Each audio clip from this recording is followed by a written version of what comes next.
The wasteland never really sleeps. You can be standing in the middle of the Mojave at 2 in the morning, no music on the radio, nothing moving out in the dark, and you will still feel it. That specific pressure of a world that ended and keeps going anyway. That feeling that something is watching from a direction you cannot quite identify. That feeling is what we are here for tonight. 101 mysteries from across the Fallout games. Strange lore. Open questions. Things buried in terminal entries that nobody fully explained. Creatures that should not exist. People who appear and vanish. Places where the physics of the world seem to quietly negotiate with something older and stranger. Get comfortable. The wasteland is patient. Section 1. The world before the fire. The war lasted 2 hours. 2 hours to end everything. The bombs started falling on the 23rd of October 2077, and by the time they stopped, the civilization that had spent decades building toward that moment had finished what it started. Everything you walk through in every Fallout game is downstream of those 2 hours. But here is the thing nobody who survived it could fully answer, and that the game spent nearly 2 decades refusing to settle. Who fired first? That is mystery number 1, and it is the one that changes everything else. If China fired first, the story shifts. America becomes a country struck down mid-arrogance, a superpower that genuinely did not see it coming. If America fired first, then every ruin you pick through, every skeleton slumped over a kitchen table with their last cup of coffee, every child's drawing still pinned to a refrigerator 200 years later, is the consequence of a decision made in a room by people who chose it. For a long time, the franchise held the line. It refused to say. Bethesda built the capital wasteland and the Commonwealth, and never once named a clear aggressor. The resource wars were documented, the tension was obvious, and the 2-hour exchange itself was a historical fact. But who blinked first was left deliberately open. Then Fallout co-creator Tim Kaine gave a long interview in 2023, the kind of 90-minute conversation where someone stops measuring their words quite so carefully. Near the end of it, he said something that fans had been waiting on for years. The reason the nukes flew, he explained, was biological. Specifically, it was the forced evolutionary virus. The United States was running secret bioweapons research under a program called the Pan-Immunity Virion Project. China found out. China demanded it stop. The United States agreed, officially, and then moved the program somewhere else and kept going. When China discovered the deception, the diplomatic situation that had been barely holding together finally gave out. Kaine immediately hedged. He walked it back, suggested it might have been a rogue nation, said he was not entirely sure. But the door was open. You cannot unsay something like that in a community that has been arguing about it for 20 years. And what he described was internally consistent with everything the games had already established about the FEV development, its location at Mariposa Military Base, the Enclave's interest in it, and the entire biological weapons thread running through the franchise. So, mystery number 1 has a probable answer now, even if it will never be made entirely official. The United States refused to stop doing something it had promised to stop doing. That refusal is what ended the world. The forced evolutionary virus itself is mystery number 2, not in the sense that we do not know what it does, but in the sense of what it was supposed to become. Vault-Tec's NBC division started the Pan-Immunity Virion project in 2055 as a defensive program. The fear was Chinese bioweapons. If the enemy could release an engineered pathogen that would decimate American military personnel, the United States needed a counter. The PvP was supposed to be that counter, a way of rewriting the human immune system at a genetic level so that soldiers could survive anything the other side deployed. What happened instead was that the virus did something nobody had planned for. When tested on animals, the subjects did not just become immune to pathogens. They grew larger. Their muscle mass increased dramatically. Brain activity spiked. The changes were consistent across subjects, which meant this was not a fluke. The virus was forcing evolution. That is exactly what they renamed it in 2075. The Forced Evolutionary Virus, FEV. The human trials moved to Mariposa Military Base in California, and that is where things got genuinely dark. Prisoners were the first subjects. The results were documented. What emerged from those vats was not a super soldier in any clean sense. It was something that the facility's own guards started to find harder and harder to rationalize. One commander killed himself. His successor, Captain Roger Maxson interrogated the scientists, found out the full scope of what was happening, and on his own authority shut the program down. Days later, the bombs fell. Maxson led his unit away from Mariposa toward the Lost Hills emergency bunker. Those soldiers became the Brotherhood of Steel. The Brotherhood of Steel, the faction whose entire identity is built around controlling dangerous technology before it destroys what remains of civilization, was founded by people who participated in the program that helped end civilization. Maxson knew what he had been part of. He built something in response. Whether that is redemption or institutional processing of guilt depends on how you read it. Mystery number 3 is the timeline divergence. The Fallout world looks wrong in a specific way that is not just post-apocalyptic.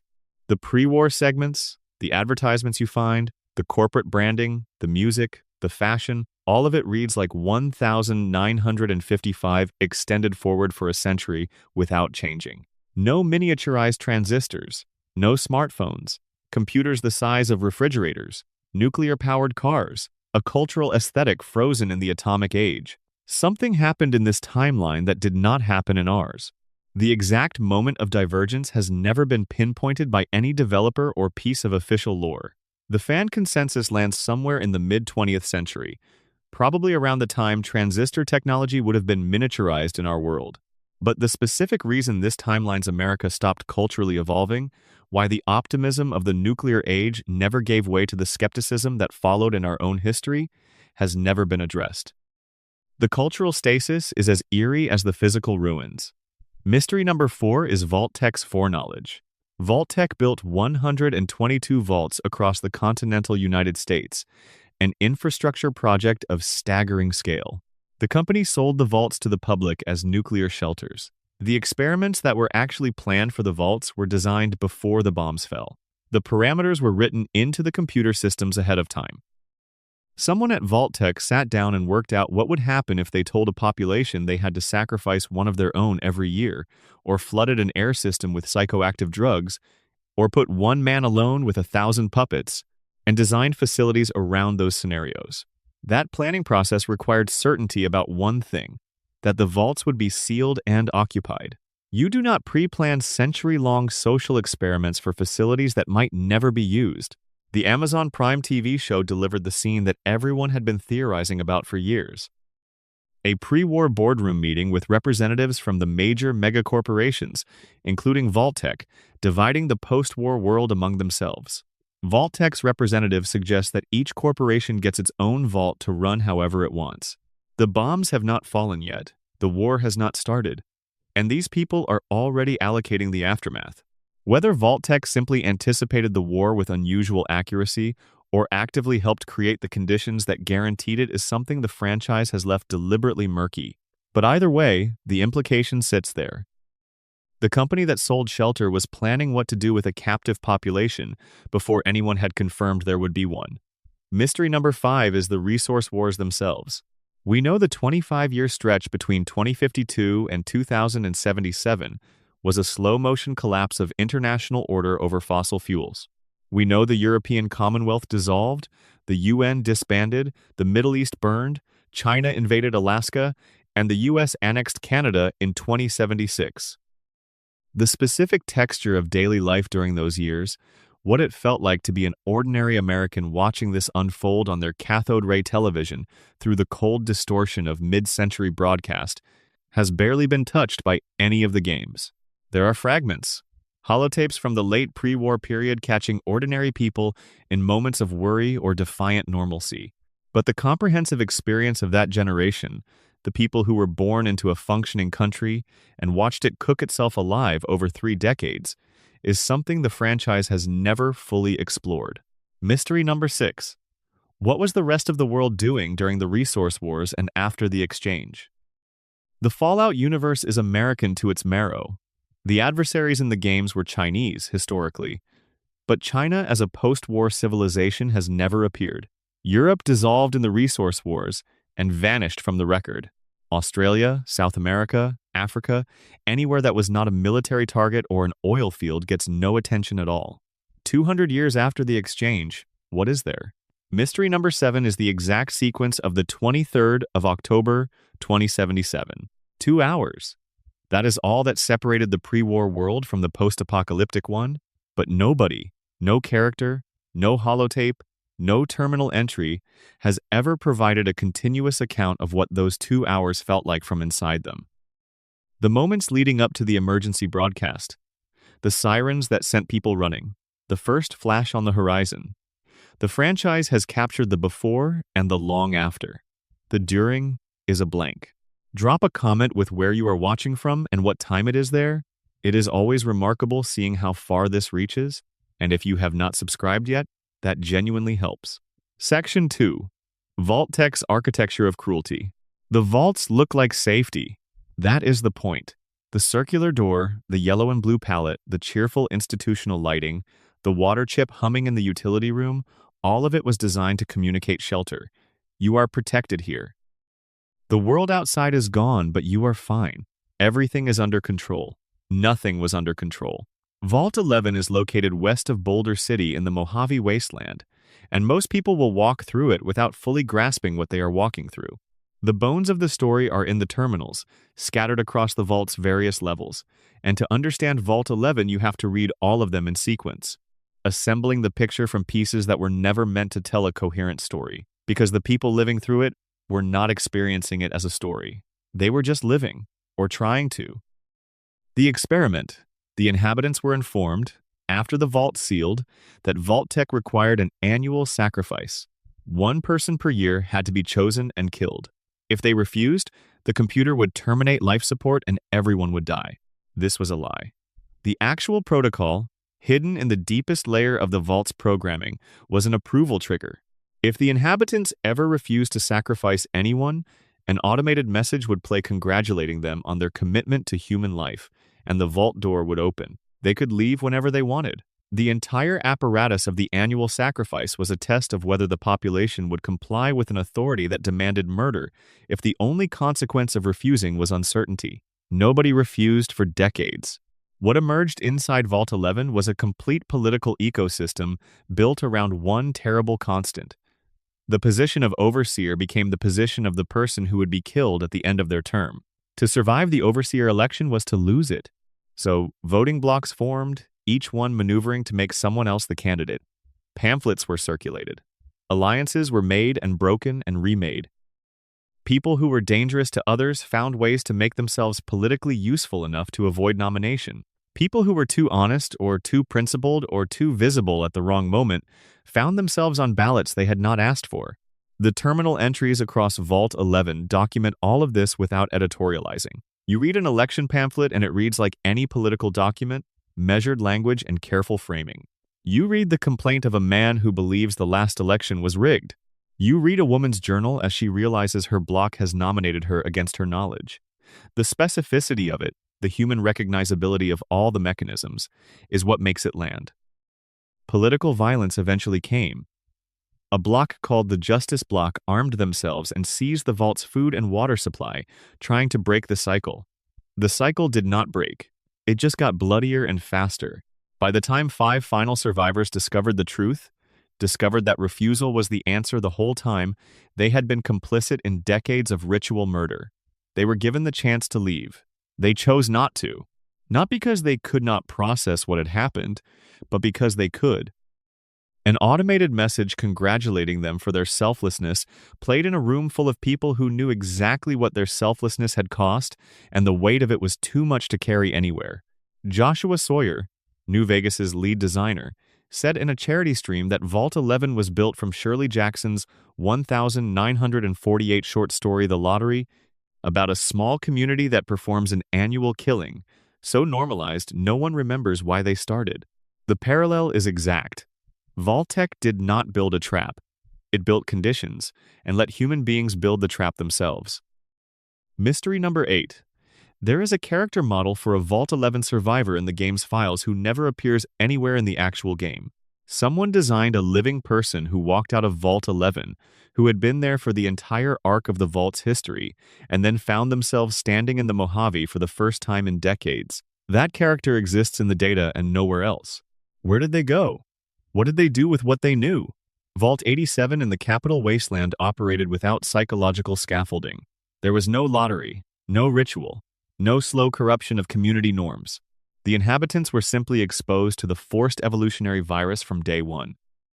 The Vault was a production facility for super mutants before anyone had ever heard of the Master, a preliminary step in a project whose full ambition would not become clear until decades later. The families who sealed themselves in expecting shelter were dipped in vats and changed beyond recognition. The super mutants roaming the capital wasteland in Fallout 3 are what those families became. 200 years of mutation and instinctual violence, their original identities erased as completely as anything can be erased. Mystery number 9. Are there identifiable individuals still walking the capital wasteland who can be traced to Vault 87's original population? The Vault had records. The mutants have existed for 2 centuries. The math suggests specific people became specific creatures, and those creatures may still be out there, in forms their families would never recognize. Vault 106 ran its experiment through the air system. Psychoactive drugs pumped into the ventilation from the moment the door sealed. The overseer knew. The residents did not. Over time, the population became paranoid, violent, disconnected from coherent thought. By 2277, the handful of survivors are fully unmoored from reality, attacking anyone who enters on pure chemical instinct. The drugs are still in the air. Mystery number 10. What data was Vault-Tec actually trying to collect from Vault 106? The experiment had a designer. Someone sat down with a research question and chose psychoactive contamination as the methodology. What was the question? Social dynamics under chemical stress? The specific psychology of aggression in enclosed populations? The Vault's records have been destroyed by 2 centuries of feral inhabitants, and the research question has no surviving answer. Vault 112 is where Fallout 3 players find Dr. Stanislaus Braun, and Vault 112 is one of the most quietly terrible places in the franchise. Everyone inside is in suspended animation, connected to a virtual reality simulation. Braun runs the simulation. He has been running it for over 200 years. He has been torturing them for over 200 years, not from sadism in any theatrical sense, from boredom, from the specific corruption that absolute power over a captive population produces when the person wielding it has 2 centuries to work through every other interest he might have. Braun was brilliant before the war. He is unrecognizable now.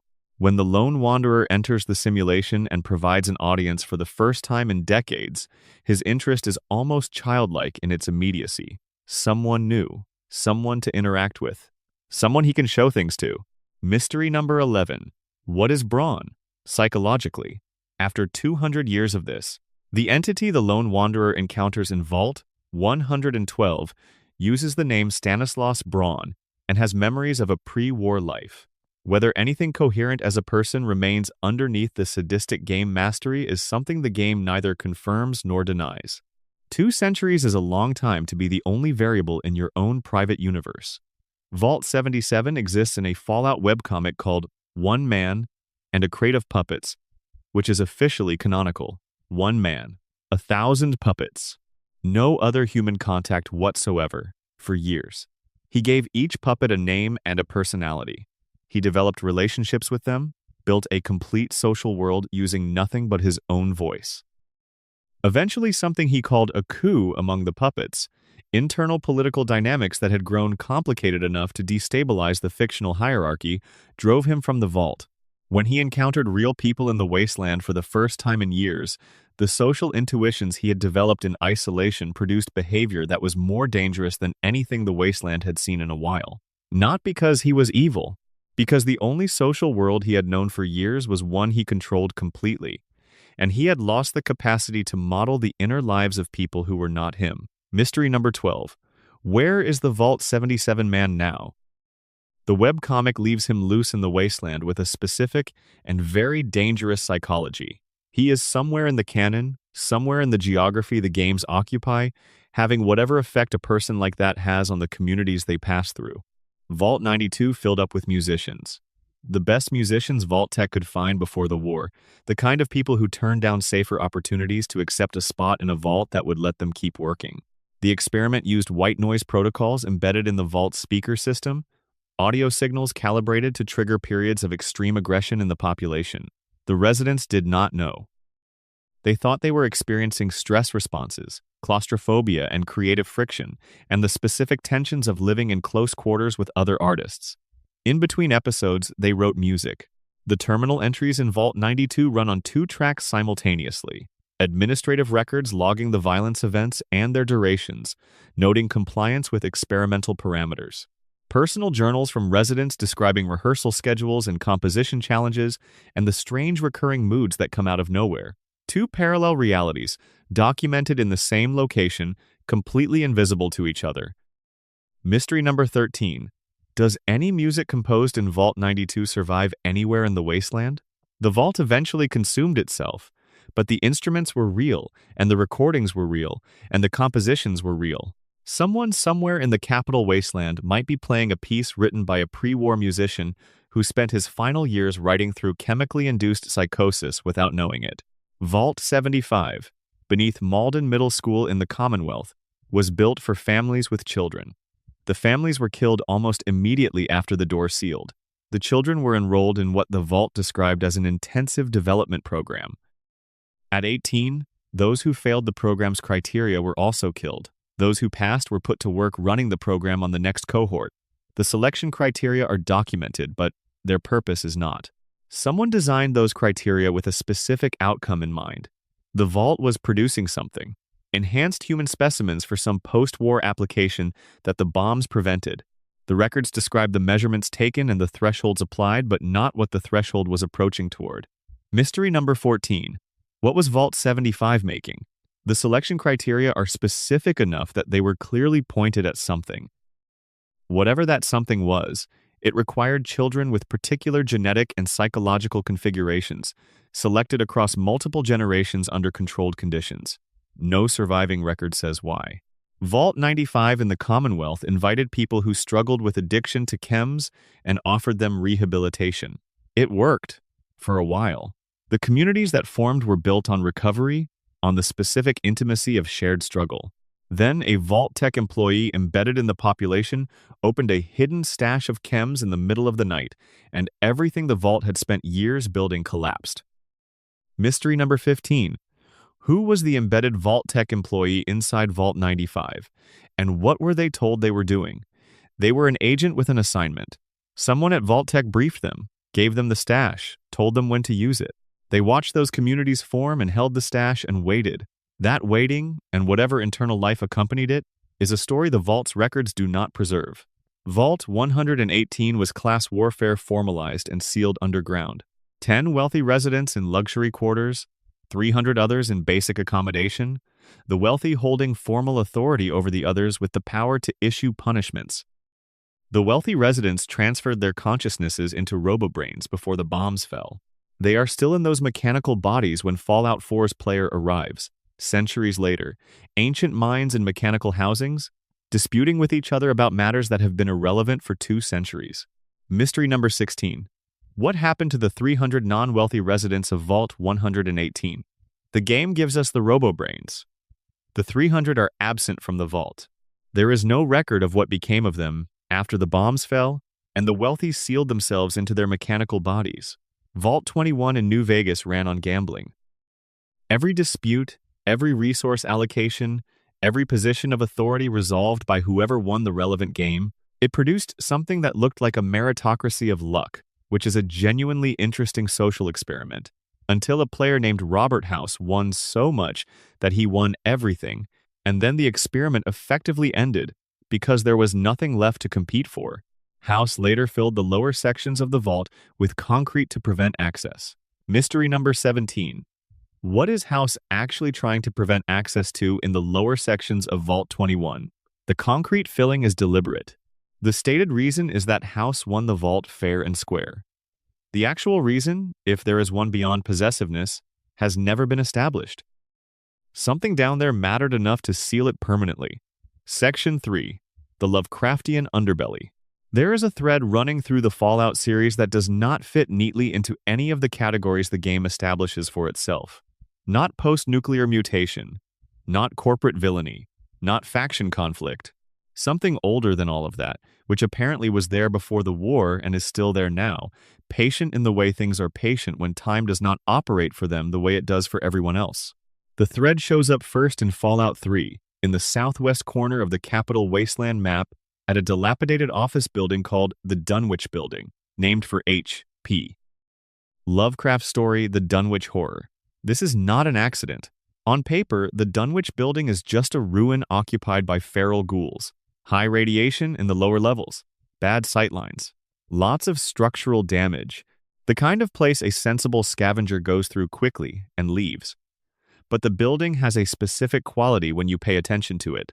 Objects move on their own in the Forsaken Ruins section. Footsteps sound from empty corridors. A doorway triggers a hallucination, a brief flash of the pre-war space, a man in period clothing in a perfectly normal office setting. When it ends, a glowing ghoul stands in the exact spot the man was standing. The same hallucination. Every time. In the same location. As if the building is playing back a specific moment on a loop, as if whatever happened here left a groove in reality that the present keeps falling into. At the bottom of everything, in the virulent underchambers, there is an obelisk, tall, dark stone, with what appears to be a human figure merging into its surface, skulls arranged along the back of it, a group of feral ghouls kneeling before it with the specific posture of people at prayer. And among them is Jaime, whose audio logs you have been following down through the building, who came here looking for his father and found something he did not have words for, and then stopped needing words for anything. His final recording is mad ramblings about temples and feasts, and the return of someone called Abdul, and a word he keeps repeating like an anchor. Al-Hazred. Abdul Al-Hazred is H.P. Lovecraft's fictional author of the Necronomicon. The entity worshipped at the obelisk is named Ugg-Qualtoth, and the official Fallout 3 game guide contains a direct quote. Ugg-Qualtoth knows the gate. Ugg-Qualtoth is the gate. Ugg-Qualtoth is the key and guardian of the gate. That sentence is almost verbatim from Lovecraft's descriptions of Yog-Sothoth. The name, Ugg-Qualtoth, is structured similarly to Yog-Sothoth and Yuggoth, but Bethesda did not just borrow the aesthetics. Within the fiction of the Fallout universe, Ugg-Qualtoth appears to be genuinely real. Mystery number 18. What is Ugg-Qualtoth? The official game guide describes it as an alien entity. The cult documents call it a god. The things that happen in proximity to it, the hallucinations, the madness, the physical transformation, are not explained by any technology or radiation effect established elsewhere in the franchise. Whatever it is something that the Fallout world's physics cannot account for through normal channels. The Dunwich family is documented in the pre-war records. Richard Dunwich founded Dunwich Borers LLC, a company specializing in rock drills and excavation equipment. His sibling Constance later bore the name Blackhall. Both of them are described in the Fallout tabletop role-playing game, which is canonically official as having been obsessed with the occult. Their deaths were regarded by contemporaries as suspicious. The company's real purpose, beneath the cover of industrial excavation, was to unearth something specific that Richard Dunwich believed was buried in Massachusetts. That something appears in Fallout 4, at a quarry called Dunwich Borers. On the surface, it looks like a raider camp. The Forged, a fire-obsessed raider gang from Saugus Ironworks, are using the quarry. Their leader Bedlam's terminal entries start as mundane status reports. They end with a sentence repeated over and over. I'm safe in the light. She has seen something in the lower levels that made darkness feel like a threat. The deeper the quarry goes, the more the pre-war management records reveal about what this excavation was actually for. Workers reported hearing voices from below the current dig site. Accidents increased with depth in a specific pattern. People disappeared without being counted as casualties in any official records. And the excavation continued anyway, pushed deeper by management with priorities that the surface workforce was not trusted to understand. At the bottom, past a flooded section, there is a stone face staring upward through the water. Massive, clearly carved, clearly ancient, clearly wrong in a way that the game never explains, because the game knows that explaining it would make it smaller. Mystery number 19. How old is the stone face at the bottom of Dunwich Borers? The style of carving and the depth at which it is buried suggest it predates any civilization that historical records place in Massachusetts. How far back does the Ugg-Qualtoth thread actually run? What was here before the pre-war society that mined toward it? Kremva's tooth, the ritual knife found in a well near that submerged face, is described as a weapon used in pre-war sacrificial rites. Someone named this blade and used it. The knife predates the bombs by an indeterminate length of time, and the sacrifices it was used for were conducted by people who went to work at a marble quarry in the morning and performed rituals in the deep basement at night. The two lives, the surface one and the ritual one, coexisted in these people, and the quarry held the space where the distinction between them collapsed entirely. Mystery number 20. How many employees of Dunwich Borers LLC knew about the cult? The management records imply layers of awareness. Some workers knew nothing and were chosen as sacrifices. Others were clearly participants who understood what was happening. Whether the company's entire executive structure was built around the cult or whether a small inner circle kept the secret from most of the organization is something the available records do not settle. The Krivbekni is a book. You encounter it in Fallout 3's Point Lookout DLC in the swamps of what was once Maryland. An elderly man named Obadiah Blackhall, and note that name, Blackhall, the family name Constance Dunwich took, wants you to retrieve it from swamp folk who stole it from him. A missionary named Marcella will intercept you as you leave his house and tell you to destroy it instead. The book was originally a Blackhall family heirloom, described as having a dark past that Obadiah has been trying to escape. It connects to the Dunwich obelisk. The official game documentation confirms that the obelisk and the Krivbekni share the same origin, and that pressing the book against the obelisk is the one thing that can destroy it. The player character briefly catches fire during this process, which is uncomfortable but survivable. Jamie's father was following this book south when he came to the Dunwich building and did not come back. The archive entry in the Fallout wiki confirms the Krivbekni and the book Jaime's father carried are the same object. Mystery number 21. If the Krivbekni was in the Dunwich building with Jaime's father, and Jaime's father disappeared into the virulent underchambers, how did the book end up in Point Lookout in the hands of Obadiah Blackhall's family, and from there stolen by swamp folk? Did the book move on its own? The game strongly implies it might have. Fallout 76 extends the Ugg-Qualtoth thread into Appalachia through Lucky Hole Mine. In the mine's depths, there are ritual chambers carved into stone, symbols on the walls, evidence of ongoing organized sacrifice, not desperate improvised violence but structured ceremonial killing by people who had been practicing this for a long time. The crucial difference from the Dunwich building is the quality of the devotion. The ghouls kneeling before the obelisk in Fallout 3 were driven there by the entity's proximity. The people who built these chambers in Lucky Hole Mine chose it. They came here deliberately, repeatedly, over an extended period, and performed specific rituals with specific intent. At the center of the mine is the interloper, which the game declines to categorize. It does not belong to any creature type the Fallout universe has established. It does not behave like a mutant or a robot or an animal. It is a presence that the mine's cult was devoted to, and its relationship to Ugg-Qualtoth is left as deliberate implication rather than explicit statement. Mystery number 22. Are the Mothman cult's connections to Lucky Hole Mine related to the Ugg-Qualtoth thread? The cult of the Mothman used Lucky Hole Mine as a sanctuary before and after the war. The interloper is at the center of the mine. The Mothman is associated with prophecy and harbinger behavior.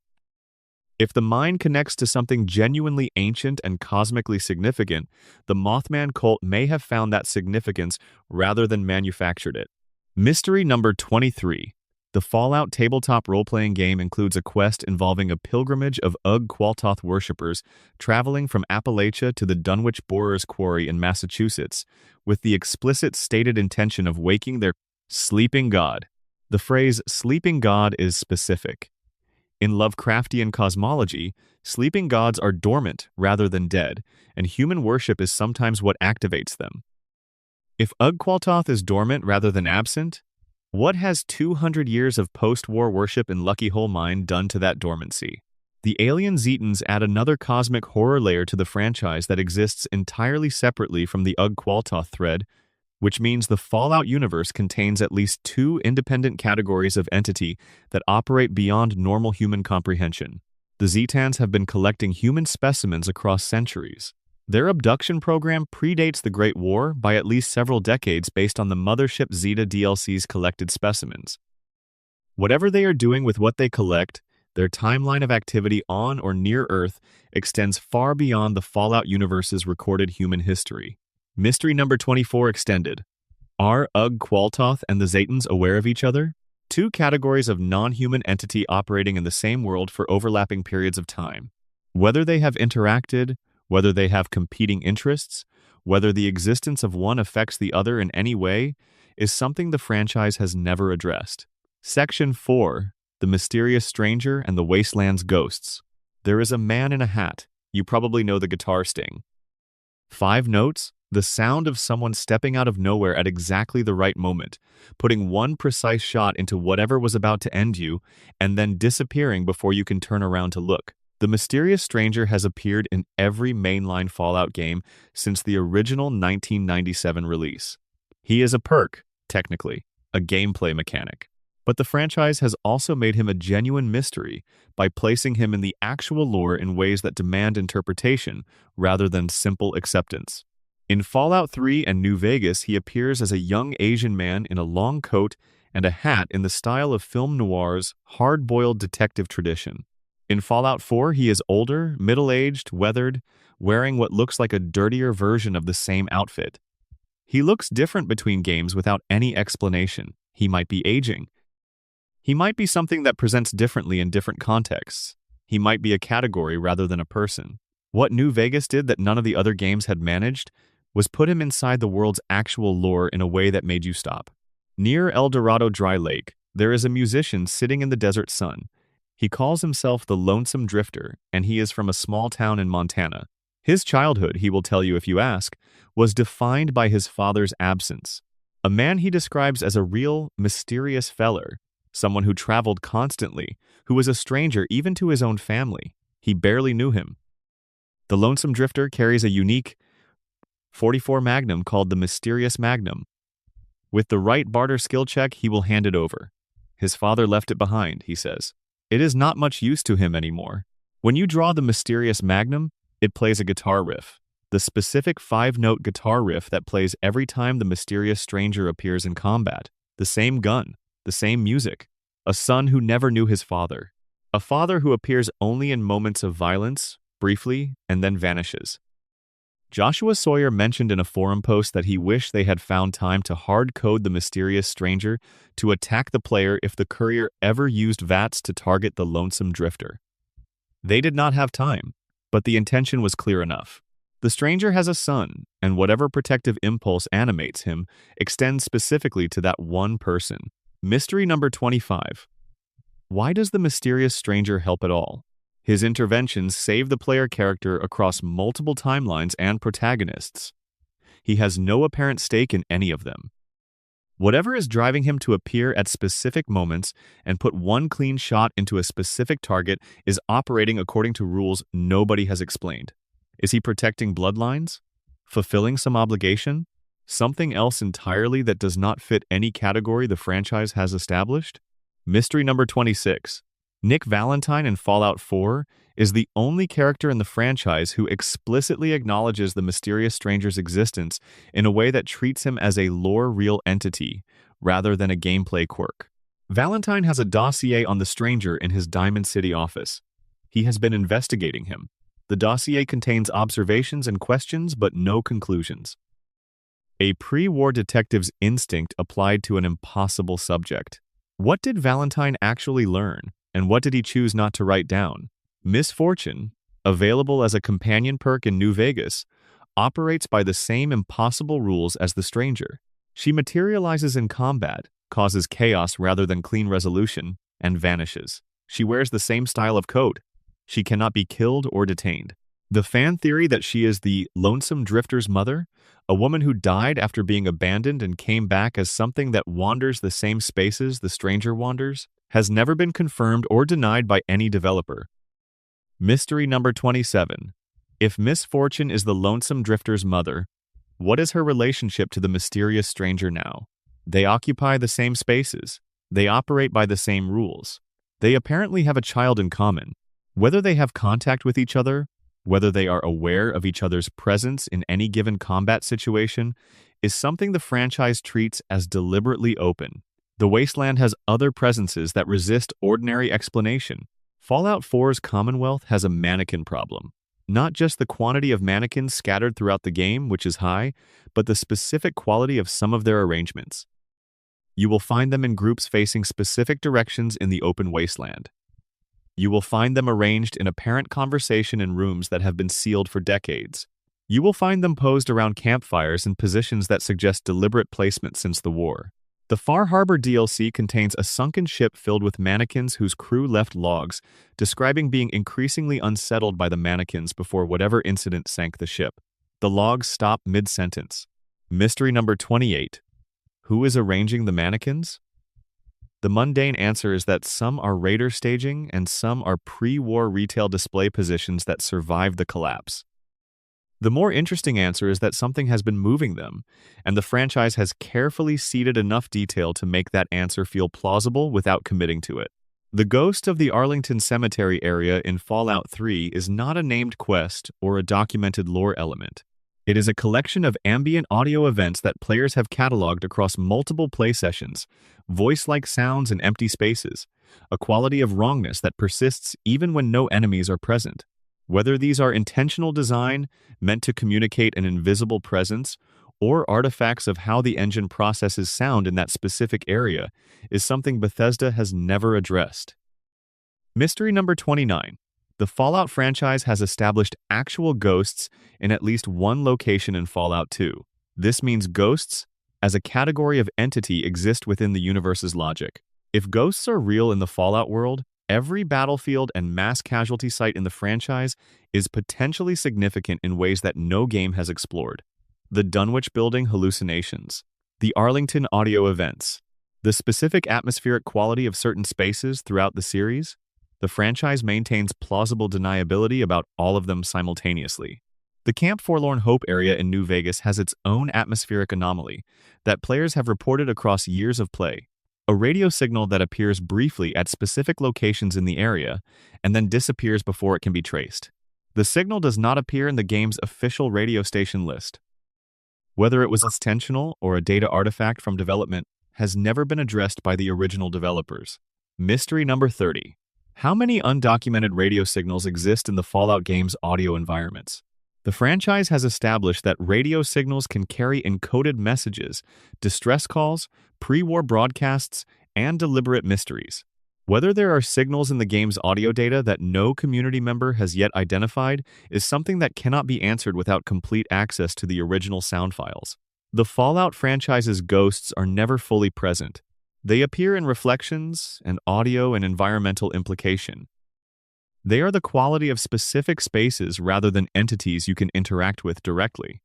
This is a deliberate aesthetic choice, but it is also a philosophical one. The franchise is interested in what survives, and survival in the Fallout world takes strange forms.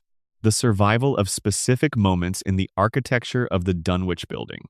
The survival of a specific relationship in the gun that plays the right 5 notes when you draw it.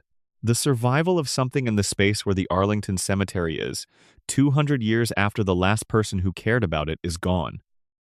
Section 5 Creatures, born from science and nightmare. Most things in the Fallout wasteland that want to kill you can be explained if you apply the right framework. Radiation does strange and comprehensive things to biology. 200 years of environmental pressure in a world saturated with mutagenic compounds produces populations that look nothing like their pre-war ancestors. Rad roaches are cockroaches scaled to the absurd. Yaoguai are bears rewritten by the specific combination of FEV dispersal and radiation saturation in their region. Rad scorpions are the predictable endpoint of normal desert scorpions given 2 centuries of contaminated soil. But some things in the wasteland cannot be explained that way. The Deathclaw is perhaps the franchise's most recognizable non-human enemy, and its origin is one of the more thoroughly examined examples of deliberate military engineering in the lore. The dominant understanding, supported by terminal entries and research logs across multiple games, is that Deathclaws began as Jackson's chameleons, a lizard species known for territorial aggression. The military applied forced evolutionary virus modifications with the goal of creating a battlefield weapon, something fast and lethal that could theoretically be controlled and directed. The word theoretically is doing all the work in that sentence. The bombs fell before any meaningful control system existed. The Deathclaws were released or escaped and spent 2 centuries under natural selection pressure in an already hostile environment. The Enclave, in some branches of the lore, continued to experiment with Deathclaws after the war, developing a variety with enhanced intelligence. These intelligent Deathclaws appear in Fallout 2 and can communicate in limited ways. They know what they are. They know something about what was done to them. Mystery number 31. Do intelligent Deathclaws have a continuous culture?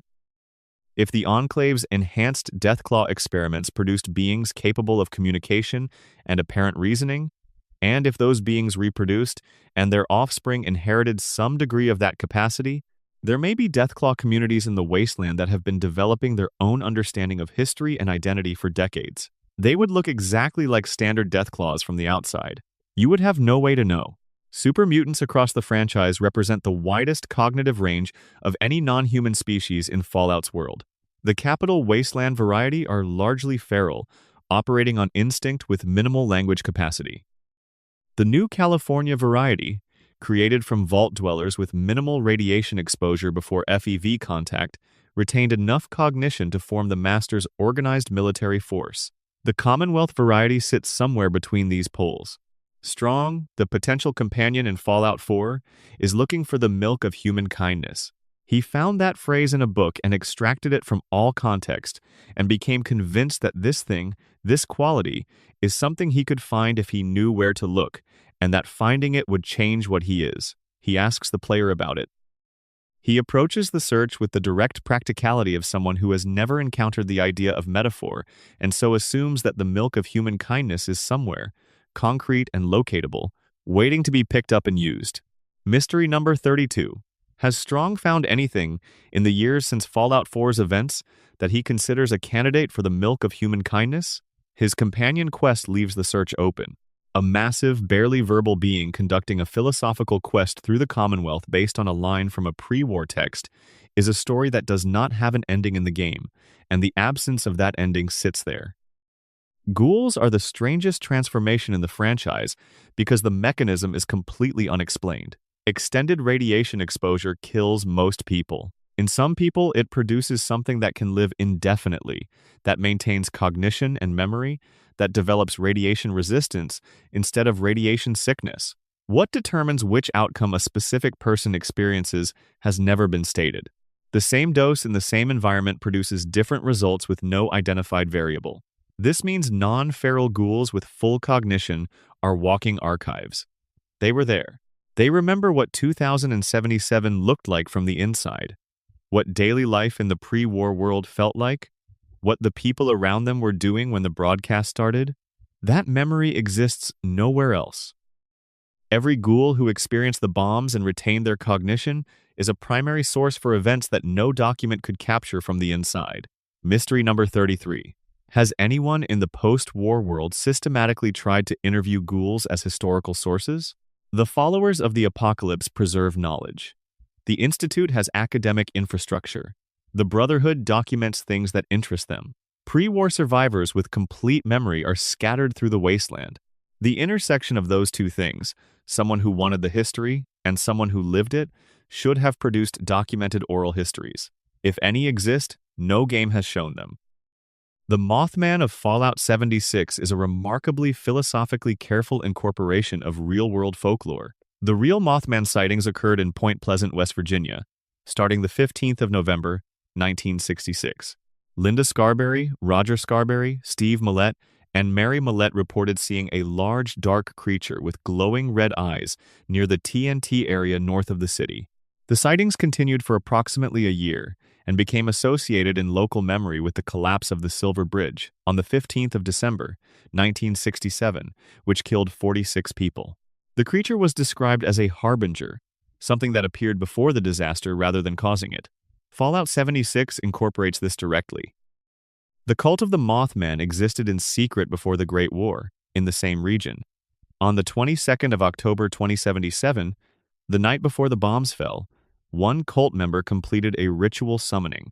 A man named Brother Charles received what the cult called cosmic wisdom from the Mothman and shared it with the other members. The warning he relayed was about a flood coming the next day. The cult members climbed to rooftops to survive. The flood came, It came as nuclear fallout washing over everything below a certain altitude. The cult members who reached high ground survived. Some took shelter in Lucky Hole Mine. Mystery number 34. Did the Mothman actually warn the cult, or did Brother Charles have some other source of information that he interpreted through the framework the cult provided? The bombs fell the day after the warning. The warning was accurate. Whether this constitutes genuine prophetic communication or an extraordinarily well-timed coincidence is the question the franchise leaves open. And it is a good question because both answers have significant implications for what the Mothman actually is.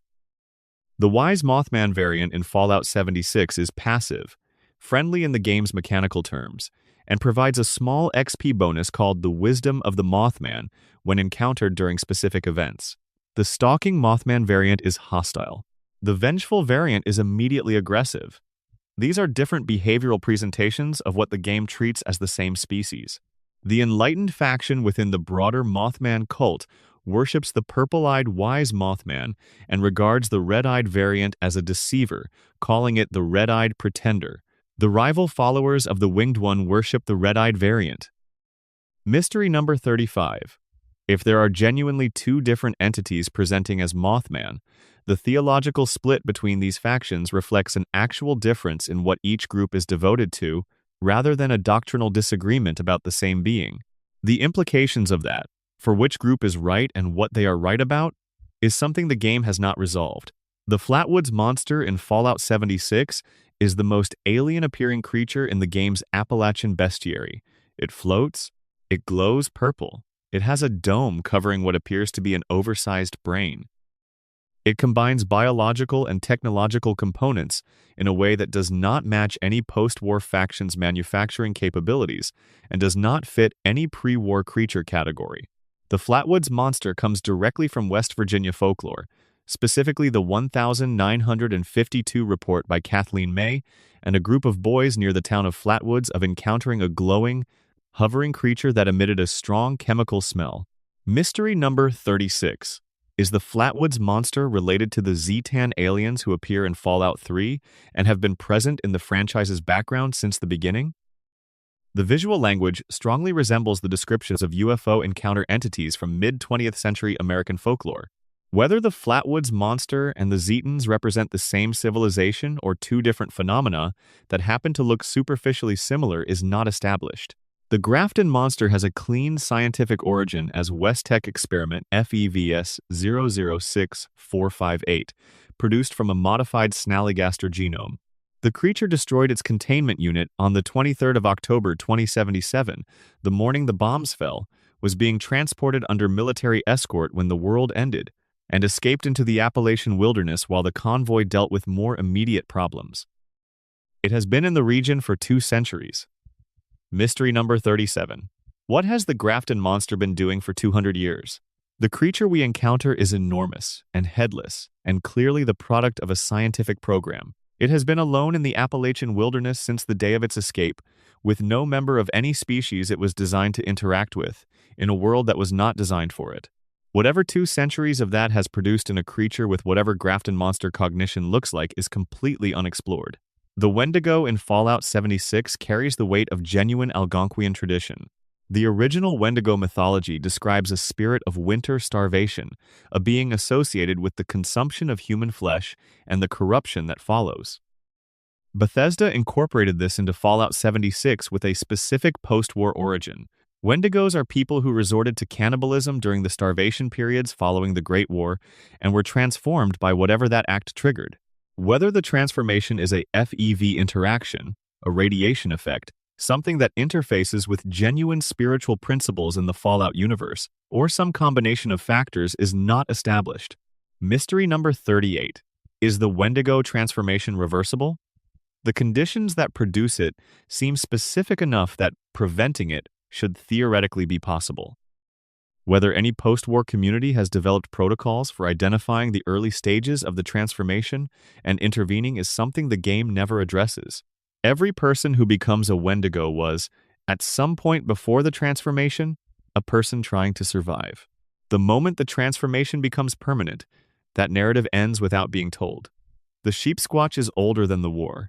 Calvin Van Loo, a cryptid enthusiast whose entire life appears to have been consumed by the search for this creature, documented sheep squatch sightings in extensive journals and holotapes throughout Fallout 76's world. His research establishes that the creature was seen before 2077 and continued to exist after, apparently unchanged by whatever the war did to the environment. Whether it was always a mutated animal that people had been misidentifying for decades, or something genuinely not explained by biology as Fallout normally frames it, is something the game leaves in productive uncertainty. Section 6 Stories Written in Dust. Some of the best storytelling in the Fallout series contains no named characters, no dialogue trees, no quest markers, and no reward. It is purely environmental, woven into the arrangement of objects in abandoned spaces, reconstructed by whoever is patient enough to pay attention. Consider a specific apartment in the capital wasteland. A bottle of wine and 2 glasses on a coffee table. A single bed with 2 pillows, one pushed to the far side. A holotape recorder on a shelf with no recording in it. A window looking out over a ruined street. None of these details have any mechanical function. Together, they suggest something about the morning of the 23rd of October 2077. Someone poured a second glass and waited for someone who did not come. Mystery number 39. How many of the environmental scenes in the Fallout games are the product of deliberate narrative design rather than coincidental placement? Bethesda has confirmed specific scenes as intentional. The vast majority of what players encounter has never been addressed by the development team.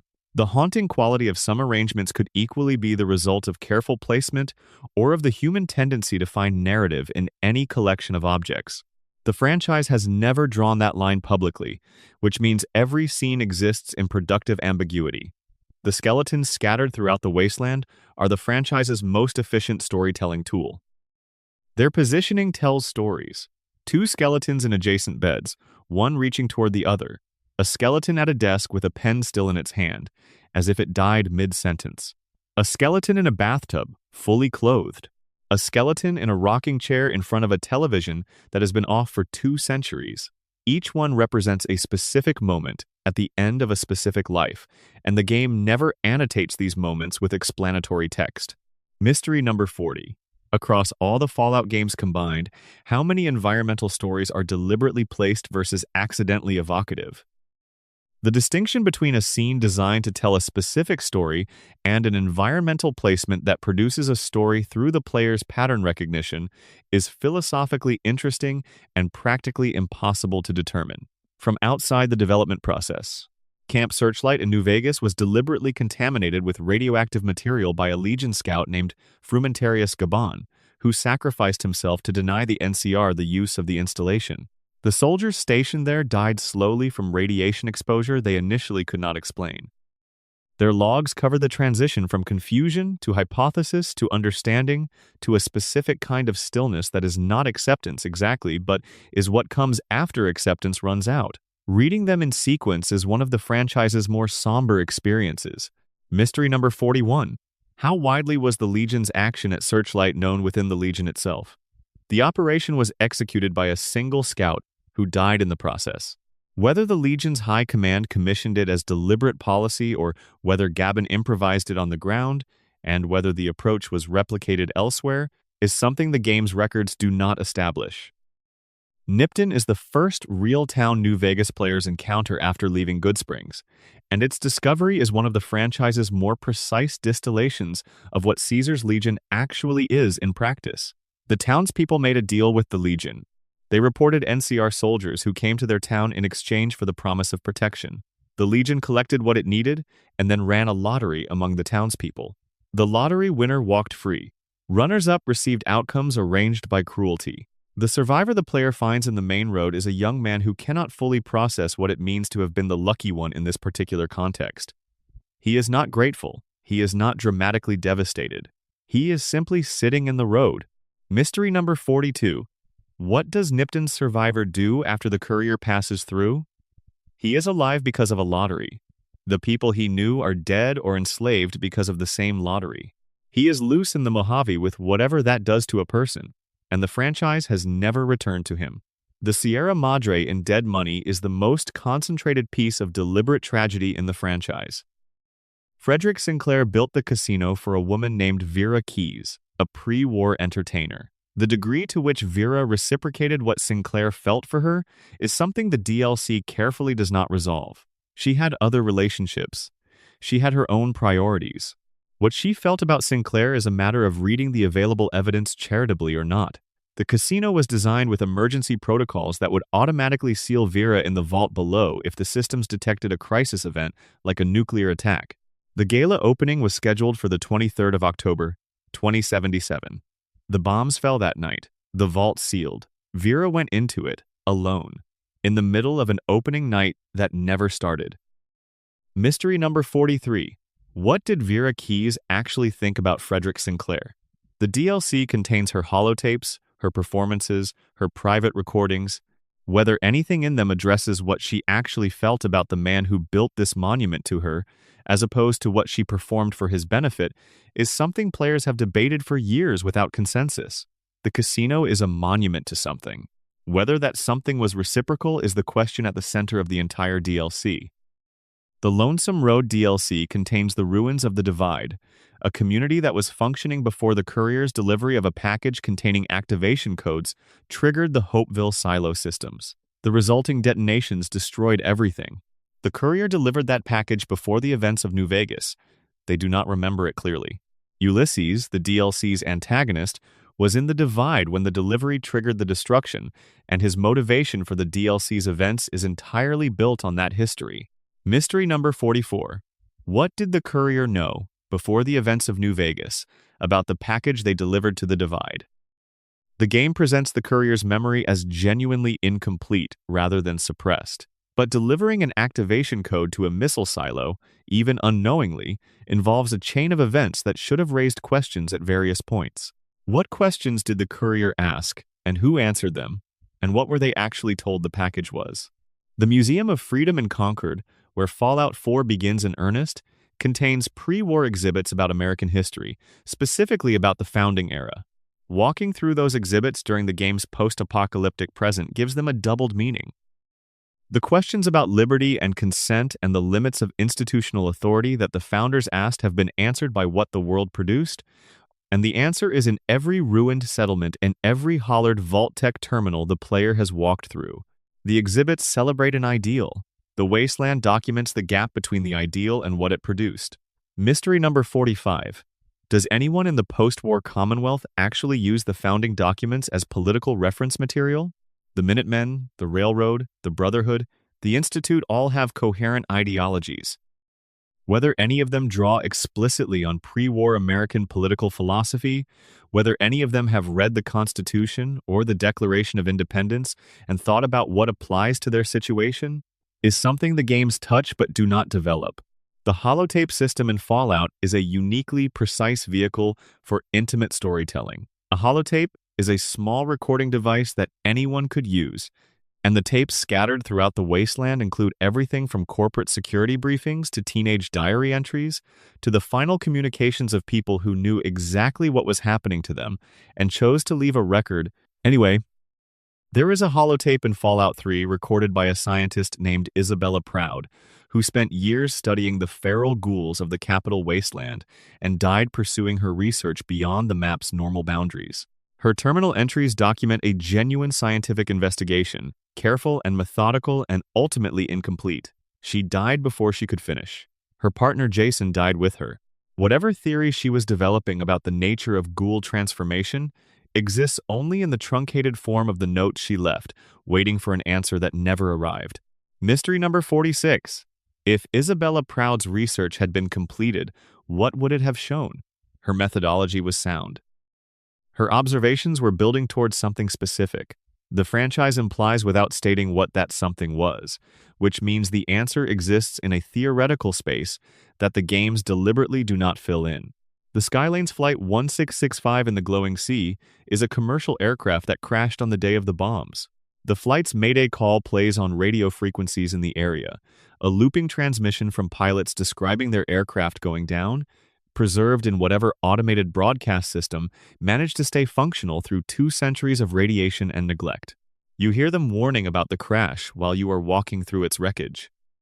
Past and present occupying the same space. Mystery number 47. How many automated systems in the Fallout world are still running transmissions that predate the war? The emergency broadcast systems in multiple games have been looping since before the bombs. The flight's Mayday call in the glowing sea. Radio stations running pre-war programming. The machinery of pre-war communication is still doing its designated jobs 200 years after those jobs became irrelevant, and nobody has counted how many of these systems are still running or what they are still saying. The REPCONN headquarters in New Vegas contains the record of a company's decline from its optimistic early years through its acquisition by Robco Industries through the period of mismanagement and corporate pressure that followed. Through the final pre-war period of an organization that had stopped believing in its own mission but kept going because stopping was not an option. The terminal entries from various periods in the company's history read like a slow-motion institutional tragedy, each individual step reasonable in context, the accumulated path producing something that nobody explicitly chose. Mystery number 48. Are there surviving REPCONN products in the wasteland that were never cataloged in the games? The company's documented projects include the test rockets and various experimental equipment at the test site. What happened to the classified programs, the ones that never appeared in the public-facing records? A company that spent its final years under acquisition pressure and corporate secrecy would have had programs that the standard terminal entries do not cover. Section 7. The Institute and the Question of Humanity. Somewhere beneath the ruins of MIT, a synthetic child grows up under controlled conditions. He is not told exactly what he is. He is told his parents are gone. He is raised in the Institute's environment, educated in its values, shaped by its priorities. He grows into the director of the most technologically advanced organization on the post-war East Coast. He is dying when the player meets him. He arranged for this encounter before he became too ill to arrange anything else. Father Sean.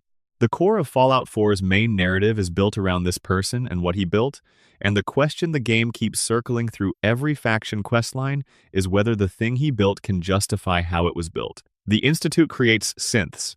The first generation are clearly mechanical, obviously artificial. The second generation are more sophisticated, capable of passing casual observation. The third generation are biologically indistinguishable from natural human beings. They have blood. They age. They form memories. They experience fear. They dream. They were built using human DNA, specifically Sean's pre-war DNA extracted from an infant and used as a template for what the Institute considers its greatest scientific achievement. Mystery number 49. At what point in the third-generation synth development process did the scientists involved begin to understand that they were creating beings capable of subjective experience? The Institute's terminal records show years of iterative development. At some point in that process, the developmental stages would have started producing results that looked less like assembly and more like growth. Whether anyone at the Institute stopped and reconsidered at that point, and what happened to those who did, is something the game implies but never shows directly. Nick Valentine is Fallout 4's most philosophically rich character precisely because his existence embodies the question the game is built around without answering it. He is a second-generation synth who carries the partial memories and complete personality of a pre-war detective who died in 2077. The original Nick Valentine is dead.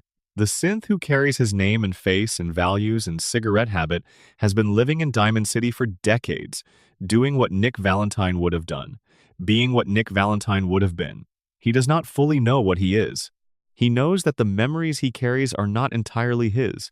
He knows that somewhere in the Institute there is a file about his creation that he has never seen. He knows that when he examines his own hands in certain light, the seams of the second-generation construction are visible in ways that remind him of something that took him years to be able to look at directly. Mystery number 50. Is Nick Valentine the same person as the original Nick Valentine? He has most of his memories.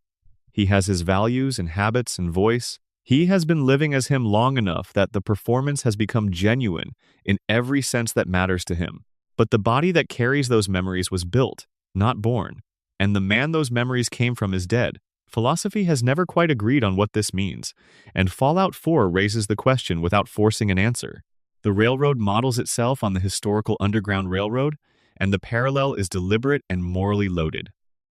The comparison only works if synths are people in the moral sense that the Underground Railroad's passengers were people. The Brotherhood says no. The Institute says they are property. The Railroad says yes. The game provides evidence for the Railroad's position without stating the conclusion that evidence supports synths who build families, synths who develop art, synths who refuse orders at the cost of their own destruction, synths who ask what they are. The evidence accumulates without the game saying aloud what it adds up to. Mystery number 51. What is the Institute's actual internal position on synth consciousness? Some Institute scientists, based on terminal entries and dialogue, appear to believe synths can feel and prefer and want. Others treat them as sophisticated machines. The split within the Institute itself, between those who regard synths as people and those who regard them as products, is never fully explored.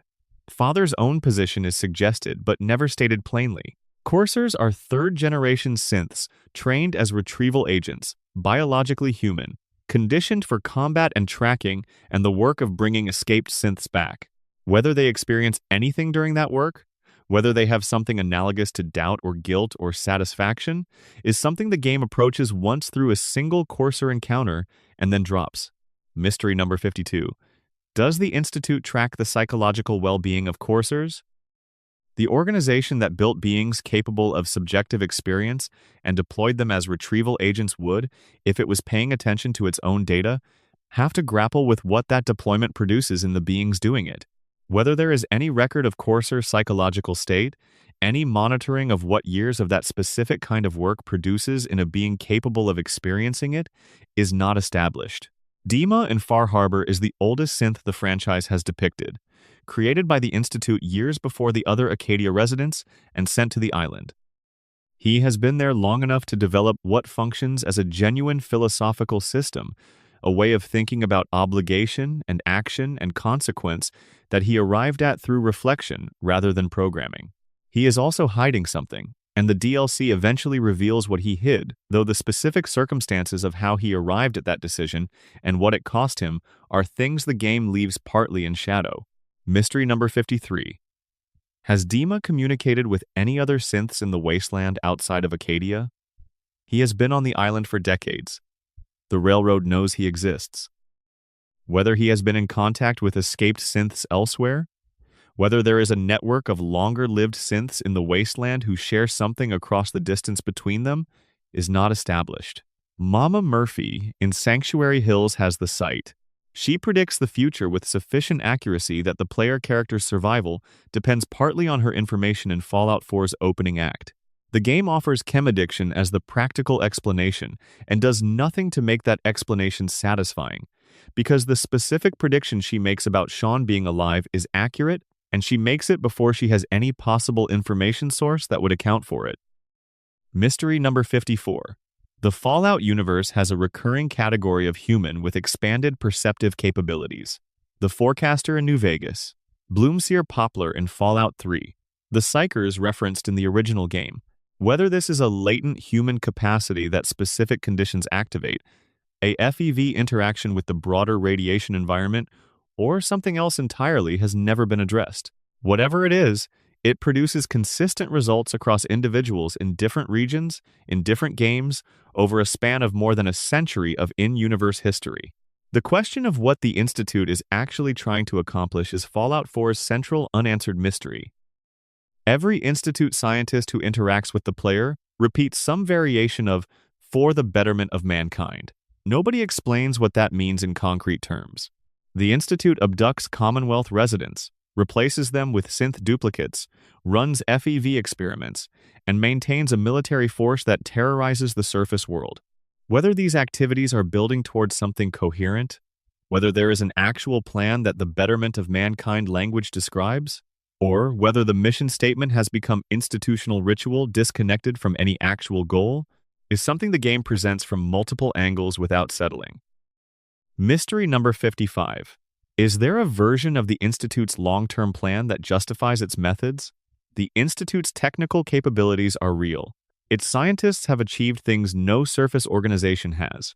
If there is an actual endpoint to what they are doing, a specific future that their methods are building toward, the game has not shown it. Even when the sole survivor takes over the institute, the goal is described in terms of the next steps rather than the final destination. Section 8. Factions, Faiths, and Obsessions. The children of Adam built their theology on a fact. Nuclear fission is a real physical process. The atom splits. Energy is released. Matter becomes energy and disperses into the environment. The children's argument is that this process is sacred, that radiation is how Adam reaches into the world, that exposure to it brings transformation rather than death. Because transformation is what Adam offers to those who accept it. Their theology is internally consistent in a way that most in-universe religious systems are not. It takes actual physics and builds a cosmology around it that does not technically contradict the physics it is built on. The universe did begin as a singularity. Differentiation and splitting are fundamental to its ongoing operation.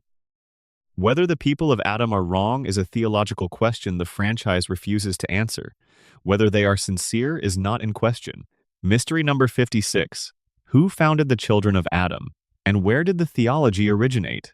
The organization appears in Fallout 3 with an apparently established community at Megaton, built around an undetonated nuclear bomb.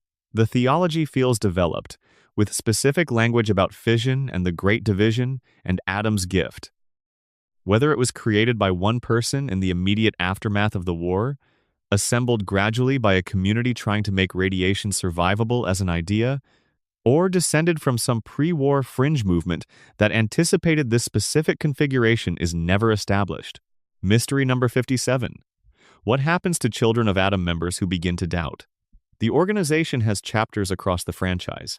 It attracts people who are living in radiation-heavy environments and need a framework for understanding their survival. But any organization with those characteristics would also produce people who joined in desperation and eventually start asking uncomfortable questions. Where those people go, what the organization does with doubt, is something the franchise has never shown directly. Caesar's Legion in New Vegas is built on a scholarly understanding of classical Rome applied to a tribal context in the post-nuclear Southwest. Edward Sallow, before he became Caesar, was traveling with the followers of the apocalypse as a historian when he encountered the Blackfoot tribe. He had a genuine academic understanding of the Roman Republic, its organization, its military structure, its eventual transformation into empire, and its collapse. He chose to build something explicitly modeled on a historical system he knew had failed. Mystery number 58. Did Caesar keep notes? He was trained as a scholar before he became a warlord. The academic instinct to document, to analyze, to record what you are learning and why, would be difficult to suppress completely. Whether he maintained private journals about the project he built, about the gap between the historical model and its application, about what he was doing and why he was doing it, is something the game's narrative does not address. Mystery number 59. What does Caesar actually believe the long-term trajectory of the Legion will be? He had designed it explicitly on the model of a civilization that the historical record describes ending in collapse. Did he believe he could correct the flaws that brought Rome down? Did he believe the wasteland needed this particular phase of development before something better could emerge? Or did he simply want what he wanted and dress the wanting in historical clothes? The kings in New Vegas are built around an aesthetic that has completely lost its source. Their founder discovered a recording of an Elvis Presley film and built a school of style around what he saw, without knowing who Elvis was or where the style came from. The kings walk, talk, and carry themselves in a specific mode that carries the essential quality of something without any of its biographical or historical context. 200 years after the fact, a gang in Freeside knows exactly how to present themselves in a particular way that was shaped by one person's performance in one specific recording, filtered through decades of imitation and iteration. Mystery number 60.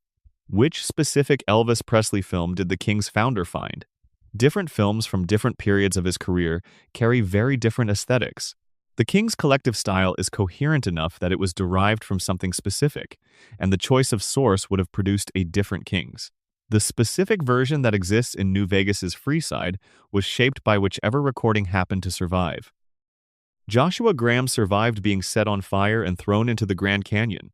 He interprets his survival as divine intervention. He was found by missionaries from New Canaan and converted, with the specific intensity of a person who has been in the fire and come out of it still carrying the heat. His theology in the Honest Hearts DLC is not comfortable. It does not offer peace. It offers obligation, the specific obligation of a person who believes they were kept alive for a purpose and who has to work out every day what that purpose requires of them now. Mystery number 61. What does Caesar know about Joshua Graham's survival? The Legion operates on the principle that the Grand Canyon execution is final. If Caesar learned that Graham survived and was operating as a war preacher among the tribes of Zion, the implications for the Legion's mythology of punishment would be significant. Whether Caesar learned about it, what he did with that knowledge, and how the Legion ranks who knew Graham as the Malpais legate processed that information is something the Honest Hearts DLC touches without resolving. The NCR exists as the most functional democratic state in the post-war West, and its founding mythology is built around the events of Fallout 1 and 2. A century of institutional history separates those events from New Vegas. The NCR of 2281 is a bureaucratic sprawl with genuine corruption and genuine commitment coexisting in the same institutions, and its internal relationship to its own founding story, how it uses that history, how closely the mythology matches the actual events, is a question the franchise has posed without answering. Mystery number 62. What does the NCR's official history say about the Vault Dweller and the Chosen One? The protagonists of the first two games were private individuals whose actions fundamentally shaped the post-war West. Whether they appear in the NCR's institutional history as heroes, as founders, or as individuals the organization prefers to describe in general rather than specific terms, depends on what the history needed them to be. How official NCR records handle the player's actions in Fallout 1 and 2 is never directly shown. House's survival represents the most direct case of pre-war intelligence successfully navigating the catastrophe. He predicted the exchange with sufficient precision to take specific precautions. He prevented the full destruction of Las Vegas through automated defense systems that intercepted most of the warheads targeting the city. He has been managing New Vegas's development from a life support pod for over 200 years. Mystery number 63. How does House actually experience 200 years of that? His mind is intact and his plans are long-term, and his frustration with the delays and inefficiencies of post-war civilization is evident in his dialogue. But the inner texture of 2 centuries in a pod, monitoring something you built, unable to intervene directly, is something the game gives you his plans and reasoning without giving you his experience. The followers of the Apocalypse maintain neutrality across all faction lines, providing medical care and preserving knowledge regardless of who is asking. They have survived in a world where neutrality is inherently dangerous. Their continued independence suggests either that the genuine respect their neutrality commands among all factions is sufficient protection, or that they have protection mechanisms the games have not shown. Mystery number 64. What happens to followers members who want to take sides? The organization's neutrality is a policy, which means it is enforced somehow. Members who encounter situations where they believe neutrality is the wrong answer, where they believe one faction's victory or defeat would genuinely matter for humanity's well-being, must either suppress that belief or leave. What leaving the followers looks like, and what happens to those who do, is not established. The Brotherhood of Steel's East Coast chapter, under Elder Owen Lyons, reinterpreted the Brotherhood's founding mission dramatically. The original Brotherhood collects technology and controls its proliferation. The East Coast chapter under Lyons extended their mandate to protecting the local population, a deviation significant enough that the West Coast eventually declared Lyons' chapter heretical. Something Lyons saw or experienced in the capital wasteland changed his understanding of what the Brotherhood should be doing. Mystery number 65. What specifically did Owen Lyons see that changed his mind? He arrived as a standard Brotherhood expedition leader, following the normal priorities. Something in the capital wasteland produced a different understanding of responsibility. Whatever pivoting moment or accumulation of moments produced his reinterpretation of the Brotherhood's mandate shaped the entire trajectory of Fallout 3's political landscape. Section 9. The Wasteland's Unanswered Questions. The most deliberately maintained mystery in the franchise is the question of what happened after Fallout New Vegas. At the conclusion of New Vegas, the Mojave's future has been shaped by the sum total of every decision the Courier made across the game's enormous questline. 4 faction endings, each with its own implications, each producing a Mojave that is meaningfully different from what the others would produce. The NCR consolidating control and bringing stability and bureaucracy and taxation. Caesar's Legion bringing brutal order and the erasure of everything the NCR represented. House's New Vegas becoming a commercial experiment in post-war civilization. Or the Courier standing as steward of an independent Mojave, which requires the most precise and complete management of all the quest lines and produces the most uncertain future. The franchise has refused to pick one. The Amazon TV show confirms NCR collapse and the destruction of Shady Sands but does not address what happened at Hoover Dam. Season 2 opens in the Mojave and still does not resolve which New Vegas ending played out in the canonical timeline. Mystery number 66. Will the franchise ever declare a canonical New Vegas ending? Josh Sawyer has implied that doing so would be aesthetically wrong, that part of what makes New Vegas what it is comes from the genuinely variable future it produces. But somewhere in the logic of the fictional universe, one of those futures happened. The Mojave is a specific place, and in whatever year Fallout 5 sets its action, the Mojave has been through one of those 4 trajectories. The fate of Vault-19 in New Vegas is one of the game's quieter, unsolved mysteries. The Vault's experiment split its population into red and blue factions, with separate overseers and minimal contact, and then arranged for sulfur cave gases to leak into the ventilation system while feeding each group information suggesting the other side was responsible. When the player arrives, the powder gangers have taken over. The upper floor is empty. No bodies, no sign of what the original population became or where they went. Mystery number 67.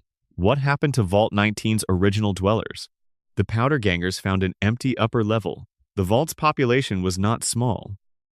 Either they left, or something was done with them, or they did something to each other that left no bodies.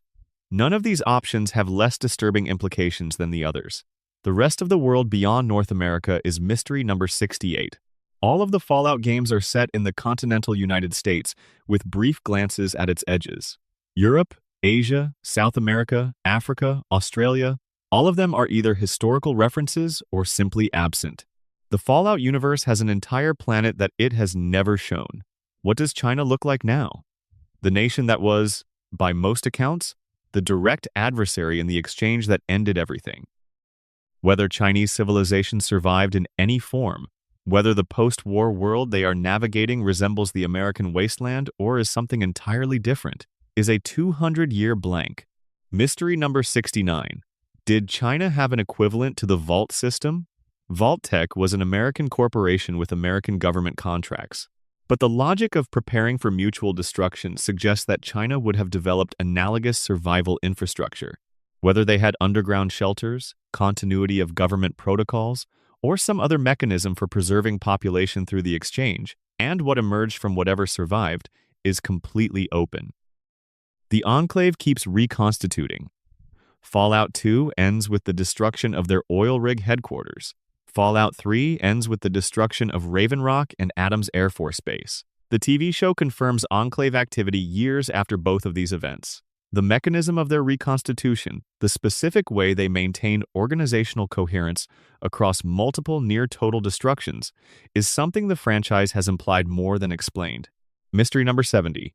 Is there an Enclave presence in regions the games have not yet visited? The organization's apparent resilience suggests multiple independent nodes rather than a single chain of command.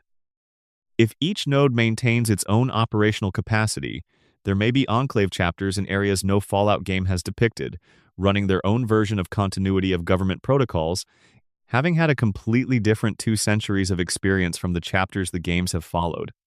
The Brotherhood of Steel's West Coast chapter lost contact with the East Coast chapter founded by Elder Owen Lyons. The specific circumstances of that communication failure are mentioned but not detailed. 2 independent Brotherhood chapters developing in isolation for decades, each making their own interpretations of the original protocols, have become different institutions. The West Coast Brotherhood that the player encounters in Fallout 1 and 2 operates on rules the East Coast Brotherhood of Fallout 3 and 4 would not fully recognize. Mystery number 71. If the 2 Brotherhood chapters made contact today in the canonical post-Fallout 4 timeline, would they recognize each other as the same organization? The core texts and founding mythology are shared. The institutional drift of 2 centuries of independent operation may have produced 2 organizations that claim the same origin and mean something quite different by it. The question of what happened to every character who survived Fallout New Vegas and went on living is one the franchise has barely touched. Arcade Gannon, who knows about his Enclave background and is working out what to do with it. Veronica Santangelo, who has left the Brotherhood after the events of her companion quest. Raul Tejada, 2 centuries old and still going. Cass, who is continuing to run caravans through the Mojave. All of them have ongoing lives after the credits, and none of those lives have been shown. Mystery number 72. What did the New Vegas companions do in the years after the Second Battle of Hoover Dam? Each of them has a companion ending slide that describes one possible future depending on specific quest outcomes. Whether any of those futures is canonical, and what happened to these people after the event that supposedly defined the Mojave's next chapter, is something the franchise has not addressed. The Vault-24 jumpsuit in New Vegas existed in the game files without a corresponding vault to go with it. For 15 years, it was one of those data ghosts that the community theorized about without resolution. Josh Sawyer himself said he was not sure what Vault-24 was about, suggesting it might have been a collection quest item rather than a planned location. The Fallout TV show's 2nd season finally gave Vault-24 a physical existence, a vault containing residents who had been subjected to mind control via propaganda broadcasts, brainwashed into compliance through the specific power of repeated media exposure. Mystery number 73. What other cut content vaults from New Vegas might the franchise revisit? The game had an 18-month development timeline, which is short for an RPG of its ambition, and the cut content is substantial. Vaults with planned but unimplemented experiments, quest lines that were designed but not finished, characters who exist in the files and nowhere else. Whether any of this cut content becomes canonical in future games or media is something the success of Vault-24's revisitation makes more plausible. The Courier's backstory before the events of New Vegas is deliberately left open for the player to fill in. The Courier had a history. They had a reputation. They were recognized by Ulysses in the Lonesome Road as someone significant enough to carry specifically significant packages. They had crossed the divide before the events that destroyed it. Whatever the Courier was doing before the shot in the head, the life they were living is something the game gestures at without describing. Mystery number 74. Who was the Courier before New Vegas?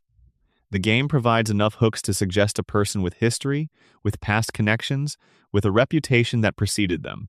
Whether any future media will revisit the specific Courier of New Vegas or simply establish that this protagonist existed and had an impact is something only the franchise's future can answer. Section 10 Things That Should Not Exist.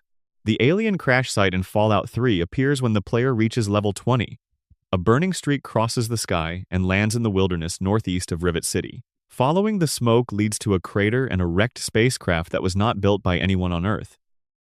Near it is a wounded alien whose inventory contains a weapon that no human wasteland faction has access to. The encounter is brief.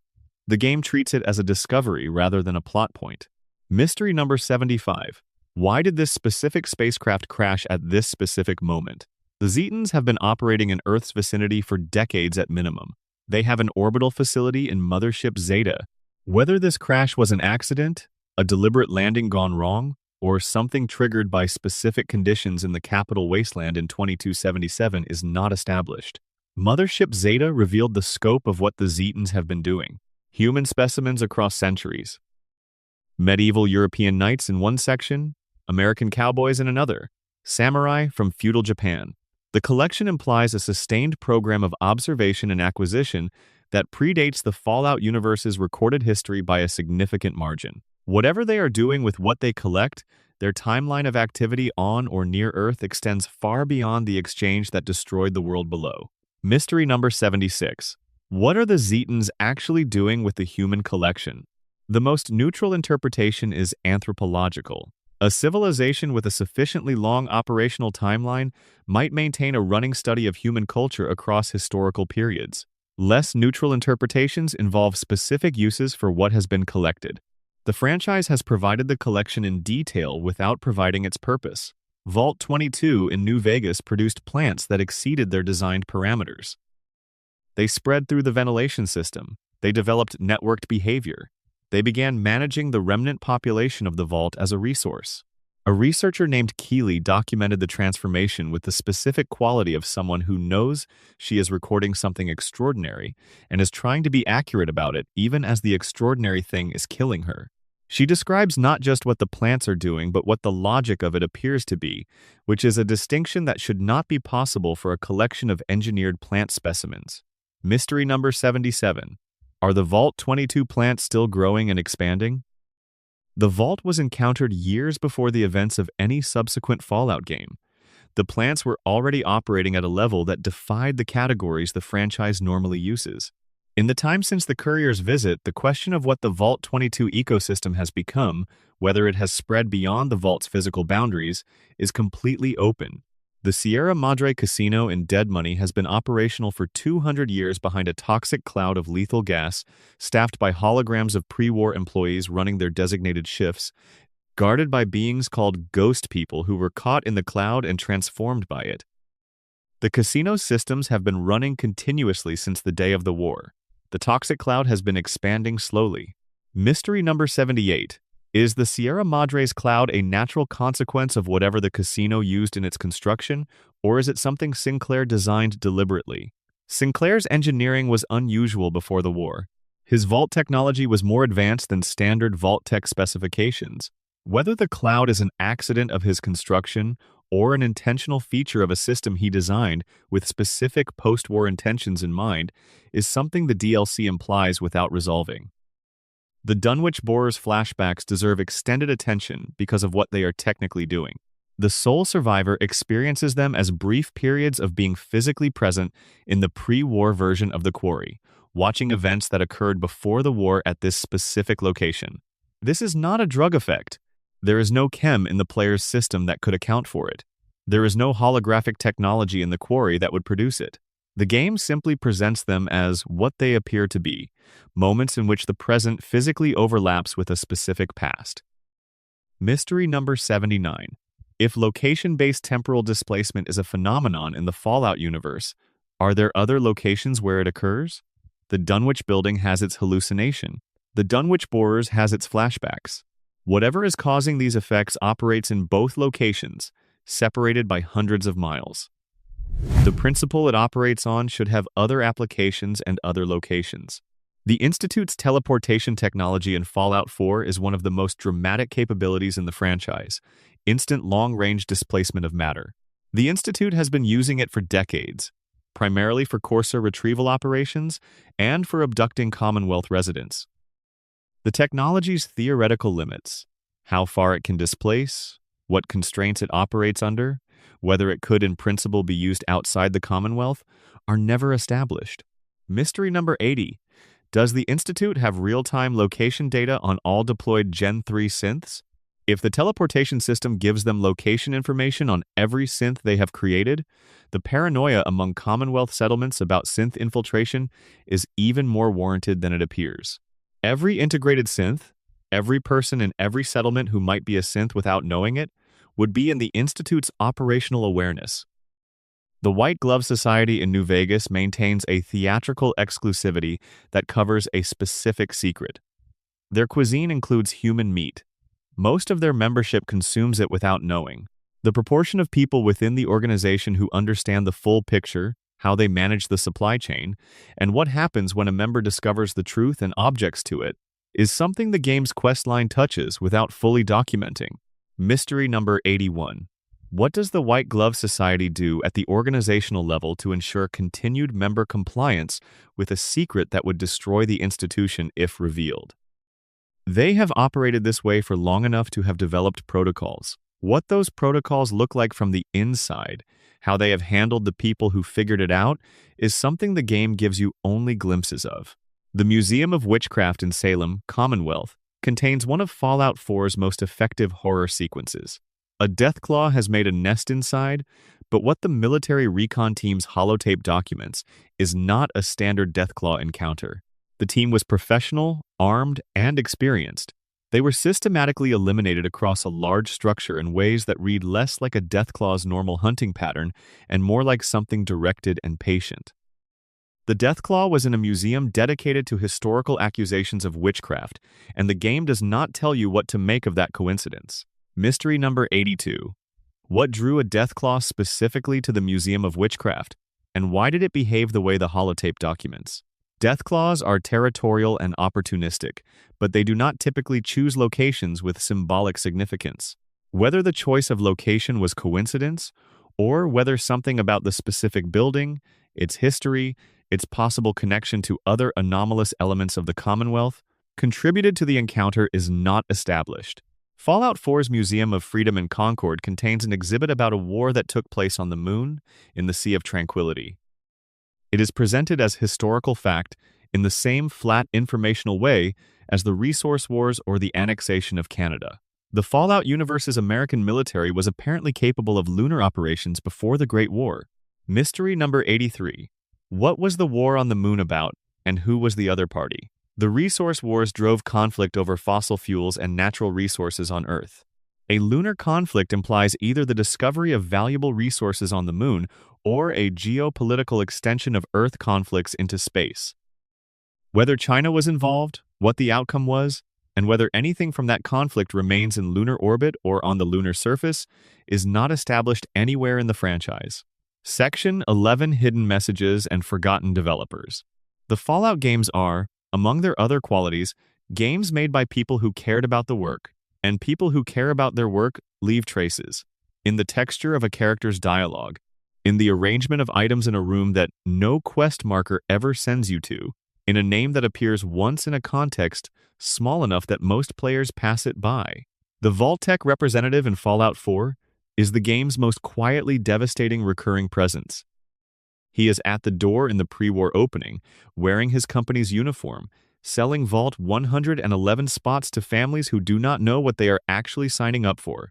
He is cheerful, he has a quota and a pitch, and the professional optimism of someone who believes the product he is selling is good. When the sole survivor emerges from Vault 111 200 years later, he is still there. He is a ghoul, wearing the remains of the same uniform, having survived 2 centuries through mechanisms the game does not explain. With his company loyalty and his sales instincts more or less intact, he becomes a vendor if recruited to a settlement. Mystery number 84. What does the Vault-Tec representative know about what Vault-Tec's vaults were actually doing? He was a frontline salesperson. He knocked on doors and sold spots in facilities designed to run experiments on the people who bought those spots. Did he know? Did he know and choose not to process it? Has he worked it out in the 2 centuries since? And if so, what has he done with that knowledge in a wasteland full of people whose grandparents were in those vaults? Mr. New Vegas has been broadcasting from his radio station since before the player character arrives in the Mojave and will continue broadcasting after the story concludes. He comments on events in the wasteland with the warm neutrality of someone who has decided to find a workable angle on everything. His knowledge of what happens in the Mojave suggests either remarkable information-gathering capabilities or something built into how he was designed that gives him access to a wider data environment than a normal radio station AI would have. Mystery number 85. Does Mr. New Vegas have a continuous memory, or does each broadcast day begin fresh? An AI that has been running without interruption since the pre-war period, if it has continuous memory, has accumulated an extraordinary archive of experience and observation. What it has done with that archive, what it understands about the world as a result of decades of watching it, is something the franchise treats as a background element rather than a subject worth examining. Nick Valentine's dossier on the mysterious stranger sits in his Diamond City office, accessible if you look for it. A pre-war detective's habits applied to an impossible subject, building a file over time, noting observations without forcing conclusions. Valentine has been actively investigating the stranger. He has a file. The file has contents. Mystery number 86. What is the most recent entry in Valentine's mysterious stranger dossier? He has been adding to it over the decades since he was found by Diamond City residents. The file presumably reflects everything he has observed about the stranger since his activation. Whether the dossier contains any observations that the game does not share with the player, whether Valentine has reached any working hypotheses he has not voiced aloud, is something the franchise leaves in the suggestion space. Fallout 4's Commonwealth contains a location in the glowing sea that has become known to the community as the strange area around the capsized factory. The factory sits at coordinates in the sea that produce anomalous behavior in the game's scripting, specifically a cluster of enemy spawn behavior that does not match the rest of the area. Whether this is an engine anomaly, a deliberately placed difficulty spike, or something that was intended to be part of a quest that was never implemented, is something the development team has not addressed. Mystery number 87. How many Fallout 4 locations were planned as quest sites but implemented without their associated quest content? The game's map contains numerous areas that feel designed to support specific scripted events that never arrive. Some of these are documented in the game files as incomplete content.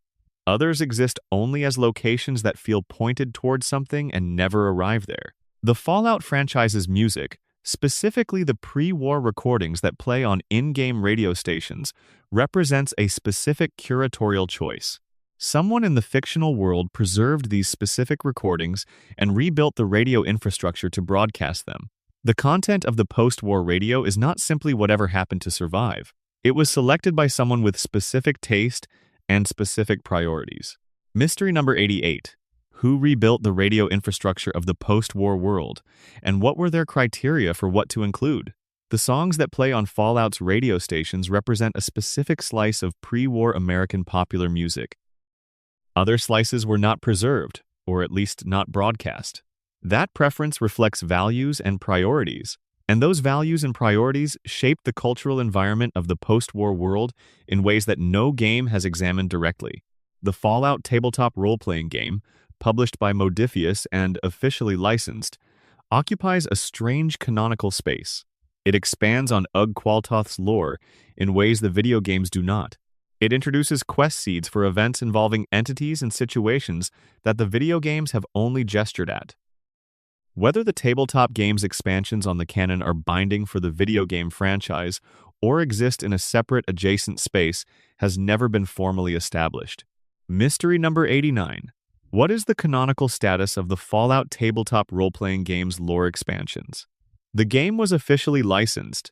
Its content was presumably reviewed and approved by Bethesda, but officially licensed does not automatically mean canonically binding, and the specific question of whether events described in tabletop quest seeds constitute actual Fallout history or hypothetical Fallout scenarios is something that has not been addressed. The memory of pre-war America that the franchise preserves in its aesthetic is itself a form of haunting.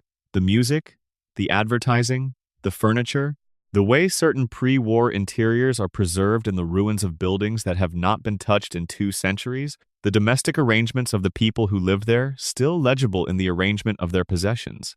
Fallout is a franchise about loss at a civilizational scale, and it renders that loss with a specificity that keeps making it personal.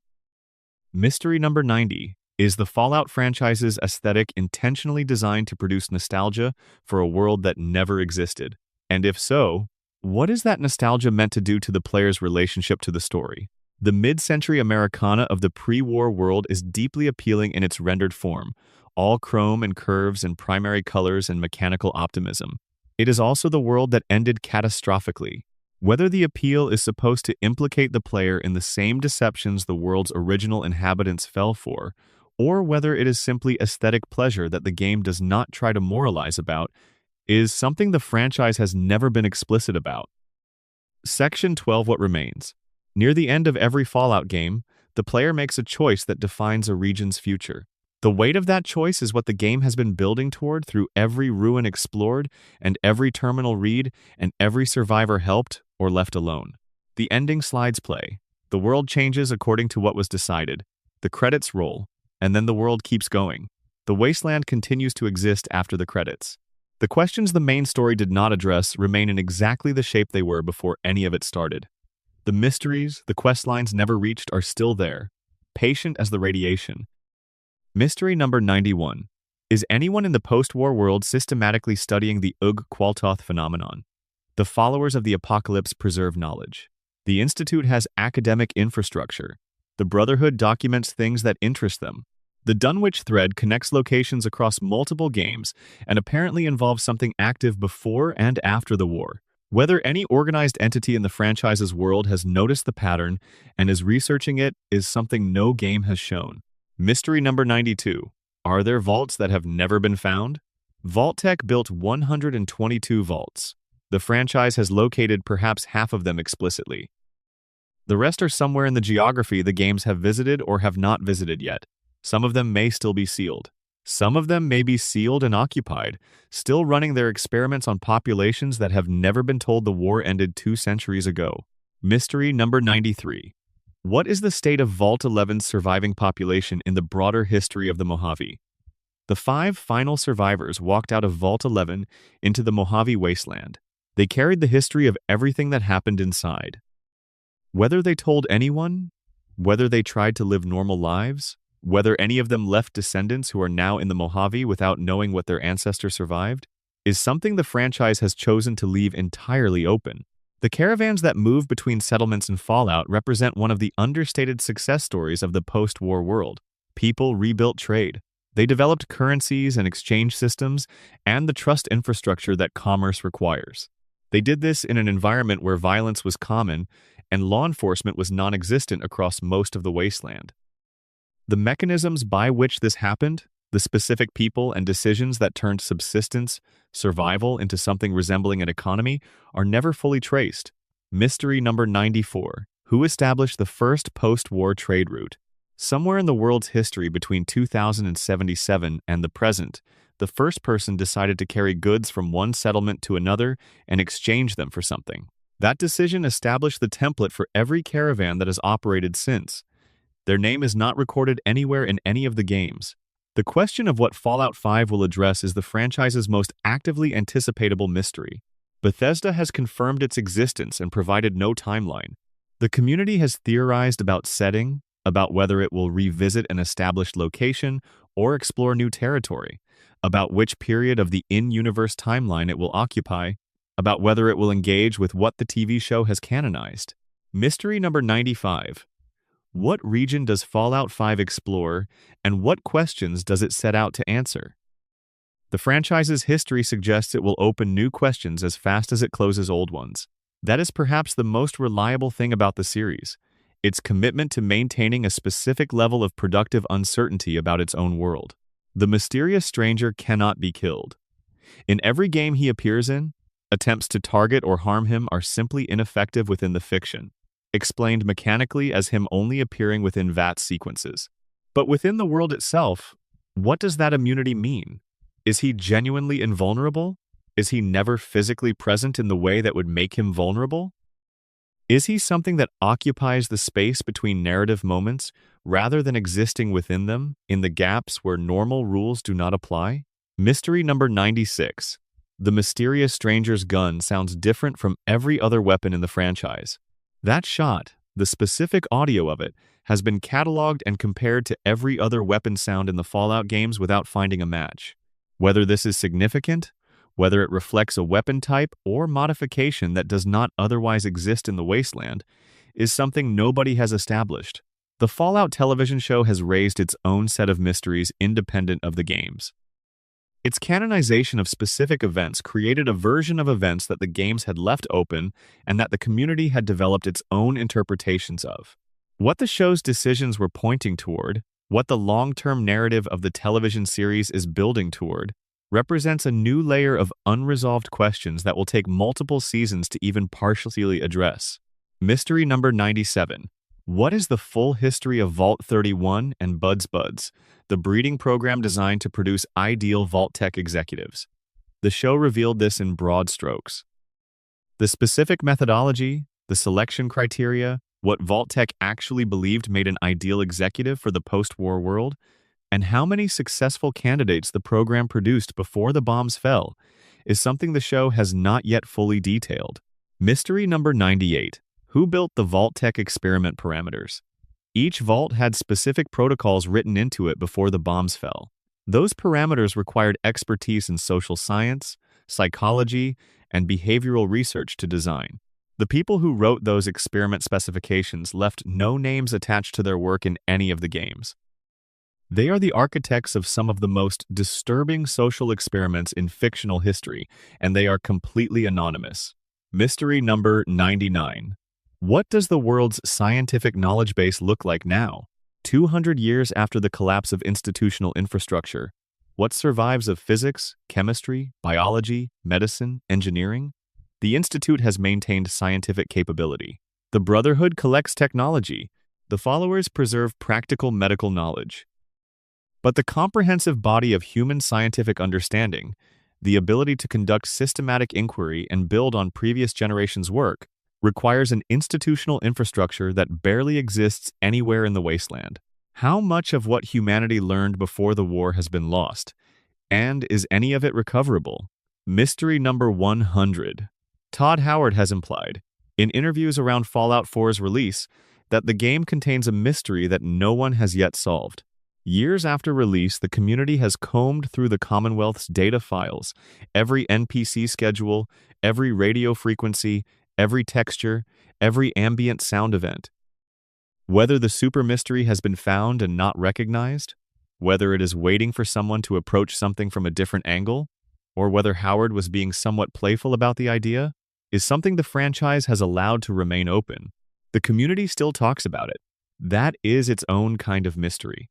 And mystery number 101 is the simplest and possibly the most resonant of all. There is a note in Fallout 4. No quest marker will lead you to it. No character will tell you it matters. You will find it in a building you might walk straight through, in a room with nothing particularly valuable in it, written in a hand that is trying to stay legible. It says something to the effect of, "I am still here. I have not given up. I wanted to write that down because there should be a record of it. No name, no context. No way to know what the writer was still doing, what they had not given up on, whether they survived whatever they were enduring when they wrote it. The note exists only as a note. It will be there whether anyone finds it or not. In a franchise built on the accumulated weight of choices made, and things lost and civilizations reduced to the ruins you walk through, that note is the thing that keeps the whole enterprise honest. The wasteland did not swallow up 2 centuries of human experience without a trace. Some of it was written down, some of it was spoken into a recorder, some of it was arranged in the position of 2 chairs in front of a dark television. Some of it was put into a gun that plays the right 5 notes when you draw it. And every time a player finds that note, they are doing what the author asked for. They are being the record. They are confirming that someone was there and that it was worth saying. 101 mysteries. The wasteland keeps most of its secrets, but it keeps them in places where someone patient enough to look can find pieces of them, and the pieces keep mattering long after the world that generated them is gone. The bombs fell 200 years ago. The world is still deciding what it is going to do about that. And somewhere in the dark, a guitar plays 5 notes, and someone steps out of nowhere and puts one clean shot into whatever was about to end the story. Good night, Wasteland. The questions will be here when you wake up. If you stayed with this all the way to the end, genuinely thank you. If it kept you awake instead of helping you sleep, that might be the most Fallout outcome possible. Hit subscribe and come back for the next one. There are plenty more places to wander out here, and the nights are long. End of script. Section 13. The Archaeology of Holotapes. If you had to pick one object from the Fallout universe that carries more human weight than anything else, it might not be a weapon, or a piece of power armor, or a fusion core. It might be a holotape. A holotape is a small recording device. Physically, you could fit a handful in your pocket. But what they contain is everything that the wasteland did not quite manage to erase. Every holotape in the franchise was recorded by a specific person in a specific moment. And the range of those moments, from mundane administrative memos to final statements recorded in the minutes before someone died, constitutes a kind of accidental oral history of the apocalypse. Mystery number 102. How many holotapes in the Fallout games have never been listened to by any player? The games contain hundreds. Most players follow quest markers and narrative prompts and listen to the ones the game directs them toward. The ones sitting in the corners of rooms nobody visits, in buildings that appear on no quest and offer no special loot, are being recorded for an audience that may not arrive. They have been waiting there since the game shipped. They may keep waiting. The holotape left by a researcher named Diane in a Vault-Tec research facility in the capital Wasteland documents the specific moment when she realized that the research she had been conducting was not what she had been told it was. The transition in her voice, across a series of increasingly short recordings, from professional detachment to something more personal, is one of the franchise's quieter character arcs. She was good at her job. Her job was something she would not have agreed to if it had been described to her honestly at the hiring stage. Mystery number 103. How many Vault-Tec employees at various levels of the organization knew the actual nature of the Vault experiments, and how many of them rationalized it to themselves, versus how many experienced genuine moral distress? The franchise has shown individuals across the full spectrum of this, from people who appear entirely comfortable with what they are doing to people who clearly are not and cannot say so. The internal culture of Vault-Tec, the norms that made this range of responses possible within a single institution, is never examined from the inside. The holotape system also carries purely personal material. Diaries, love letters, messages from parents to children, messages from children to parents, arguments recorded to be played back later, confessions made into a device that would never betray them to another person. These personal documents are scattered through the wasteland with no consideration for their intended audience. They address people who are dead. They describe situations that ended 2 centuries ago. They carry the specific quality of intimacy that comes from speaking to someone you are certain will hear you in a world where that certainty turned out to be wrong. Mystery number 104. Are there holotapes in the wasteland that carry information that would change the political situation of whatever region they are in? If someone found them and understood what they contained, pre-war intelligence, evidence of crimes, plans that were never executed, secret arrangements between parties whose descendants may still be around. The franchise uses this device occasionally, specific holotapes that reveal specific things that affect specific quests. But the logical extension of a world saturated with preserved recordings is that many more of them contain information that has never been acted upon because no one has found them yet or recognized their significance. The holotape that the Sierra Madre's Vera Keys leaves in her dressing room, recorded the night before the opening, is the most emotionally precise piece of audio in the franchise. She is recording for herself, working out what she feels about Frederick Sinclair's obsession and her own complicated relationship to being the object of it. She does not resolve anything. She articulates the ambiguity without cleaning it up. By the time the player finds the holotape, she is technically still in the vault below the casino, preserved by whatever the system maintains, and the recording is still in the dressing room she made it in, 200 years away from the night she recorded it. Mystery number 105. Does Vera Keys still have memory access in the vault below the Sierra Madre? The specific nature of what the casino's emergency protocols preserve is not fully established in the DLC. Whether she has been conscious in any meaningful sense for 200 years, or whether the preservation system maintains her physical form without maintaining her cognition, is something Dead Money deliberately does not answer. Section 14. The geography of things left behind. The wasteland is not empty. That is the first and most important thing to understand about walking through it. The ruins that look empty are full. The buildings that look abandoned are full of evidence. The streets that look barren are full of records of the people who walked them when they were not barren. The Fallout world is an archive that refuses to organize itself, and every player who walks through it is doing something that functions like archaeology, gathering fragments without a catalog, and constructing partial pictures from incomplete evidence. The buildings in the capital wasteland tell a specific story about what fell apart first. The commercial infrastructure, the stores and offices and restaurants went first. Their goods were looted in the immediate aftermath of the war, and what remains is whatever nobody wanted or was too heavy to carry. The residential buildings went more slowly. People lived in them for longer, using what was there, until it became untenable. The specific sequence of occupation and abandonment varies block by block, and reading those sequences carefully gives you a timeline of the first years of the post-war world that no historical record preserves in any narrative form. Mystery number 106. Is it possible to reconstruct a continuous timeline of specific capital wasteland neighborhoods in the first decade after the war from the environmental evidence, the depletion of resources, the sequence of structural damage from residents rather than bombs, the specific distribution of pre-war goods versus improvised post-war objects. Someone with the right knowledge and enough patience could potentially trace how specific streets changed year by year in the early post-war period without any written record at all. The super-duper mart that appears in multiple Fallout 3 quests has a specific environmental history visible in its interior. The shelves were cleared out a long time ago, but the layout of what is left suggests multiple waves of looting at different periods, with later occupants taking things that earlier ones left. Ghouls have been living in the back area long enough that the space has been modified for their occupation. The history of who passed through and what they took and what they left is legible in the arrangement of what remains. Mystery number 107. Are there locations in the Fallout games that have been continuously occupied since the day of the bombs? The ghouls in the capital wasteland are old enough that some of them could have been in specific buildings since 2077. Whether any particular location has had continuous human or ghoul habitation for 2 centuries, and what 2 centuries of continuous occupation has done to the archaeology of that space, is something no game has examined directly. The roads in Fallout's wasteland are one of the more overlooked elements of its world building.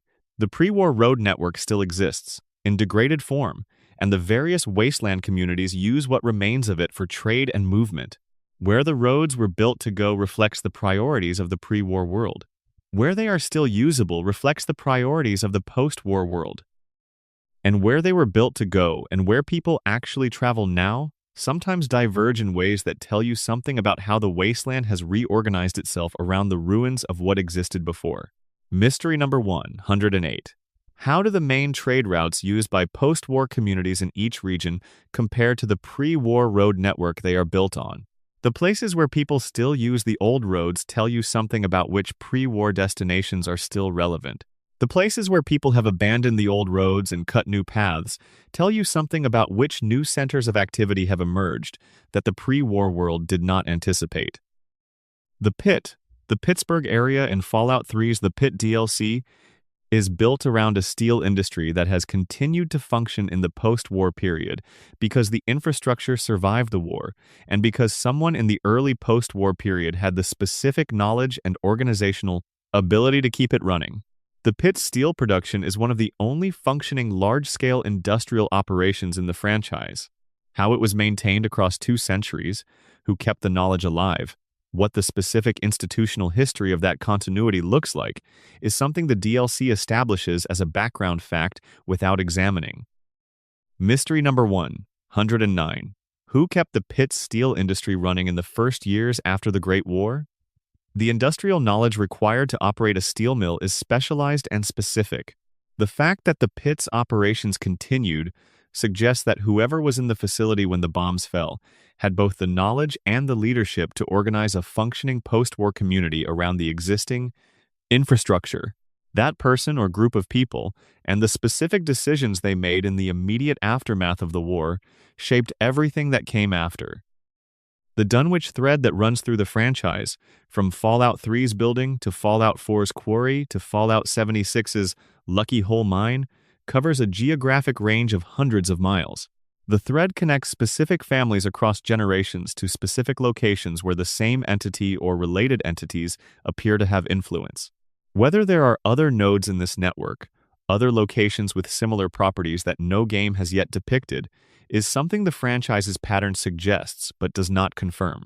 Mystery number 110. Is there a Dunwich location in every region the franchise has depicted? The Capital Wasteland has the building. The Commonwealth has the quarry. Appalachia has Lucky Hole Mine. The Mojave, New California, and the pre-war Commonwealth all have entities that might connect to the same thread, or might not. Whether the franchise has established enough of the network for players to identify the pattern and extrapolate where the next node would be is something the community has been debating without resolution. The geography of the Fallout world's irradiation is one of the things that makes its exploration feel specifically different from other post-apocalyptic settings. Radiation is not uniform. It concentrates in specific places for specific reasons. Bodies of water accumulate it. Specific geological formations trap it. Certain materials contain or channel it in ways that the pre-war world would not have expected.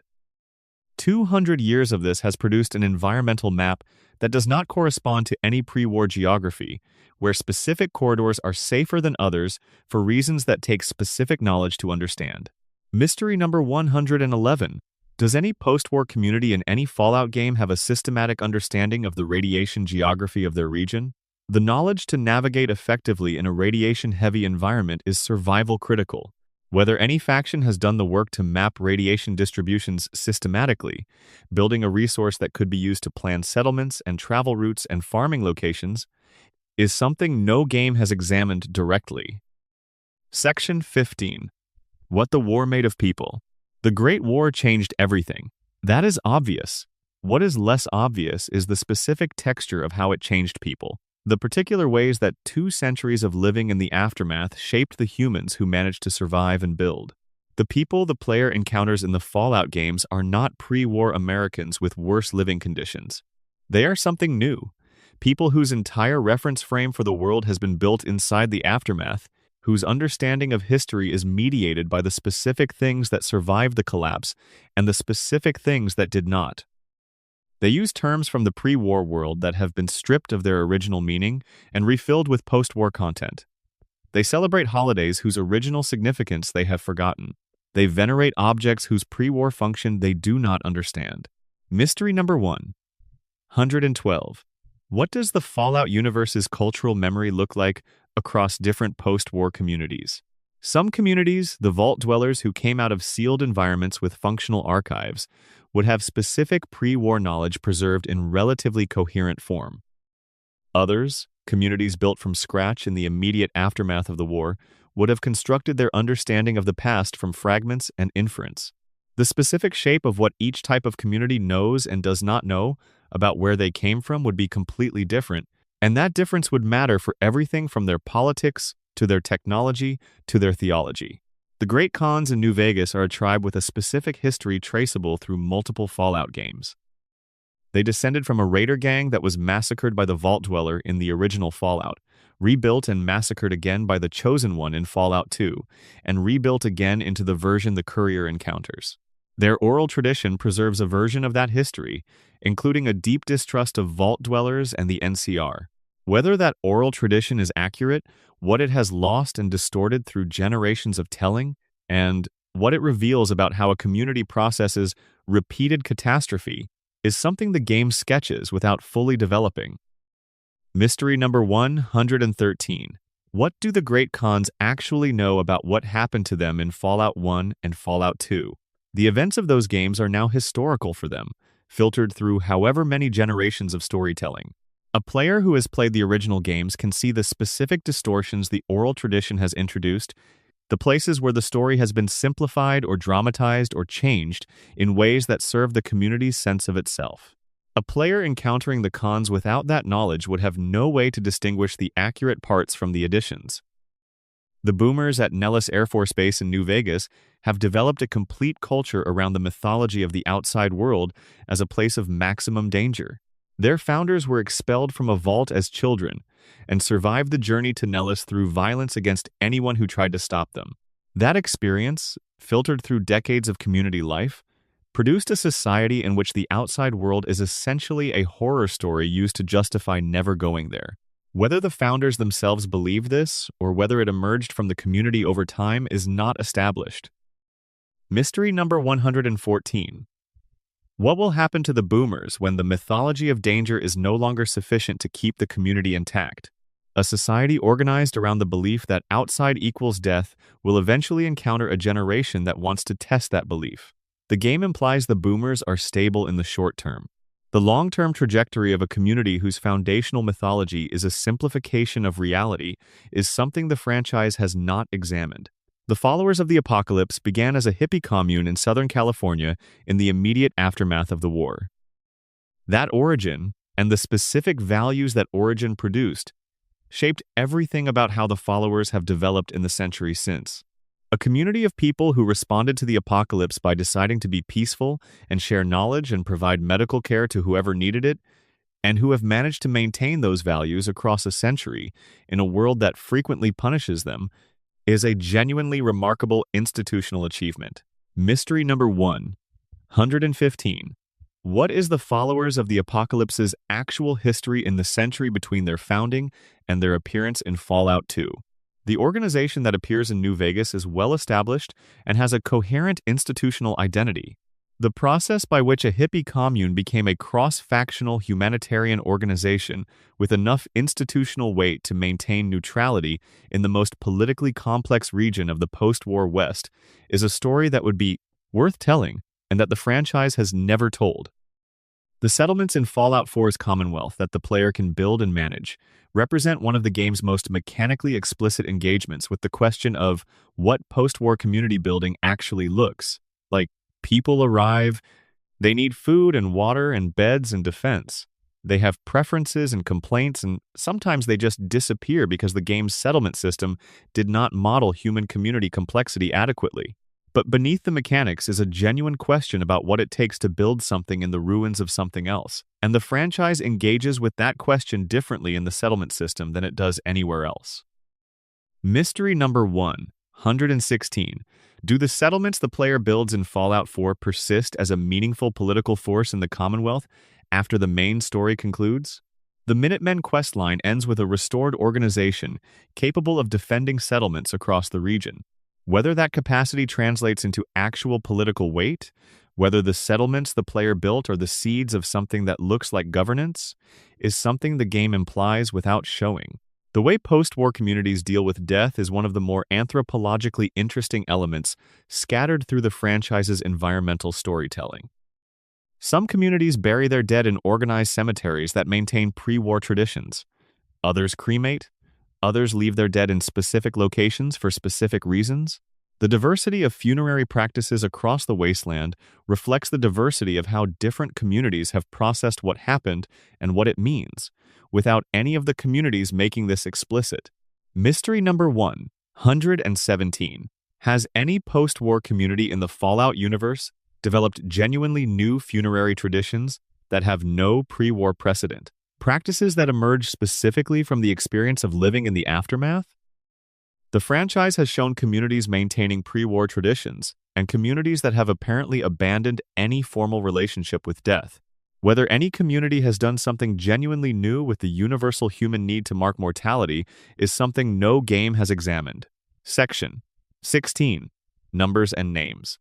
The Fallout franchise's world is built on specific numbers in a way that rewards close attention. Dates, coordinates, vault numbers, project designations. The specific numerical infrastructure of the pre-war world survived the collapse in fragments, and those fragments reveal things about how the world was organized that you cannot get from the narrative. Vault 101's designation as a control vault, as documented in the Fallout 3 game guide, means it was one of 17 vaults not designed with a specific experiment. Its number, 101, places it in a sequence. The vault numbers that appear across the franchise are not consecutive and not geographically organized in any obvious way, which raises the question of what the Vault-Tec numbering system actually reflected. Were higher numbers newer facilities? Were they organized by region? Were they assigned randomly as contracts were approved? Mystery number 118? What was the logic behind Vault-Tec's vault numbering system? The answer, if it exists, is in whatever internal documentation Vault-Tec maintained for its own organizational purposes.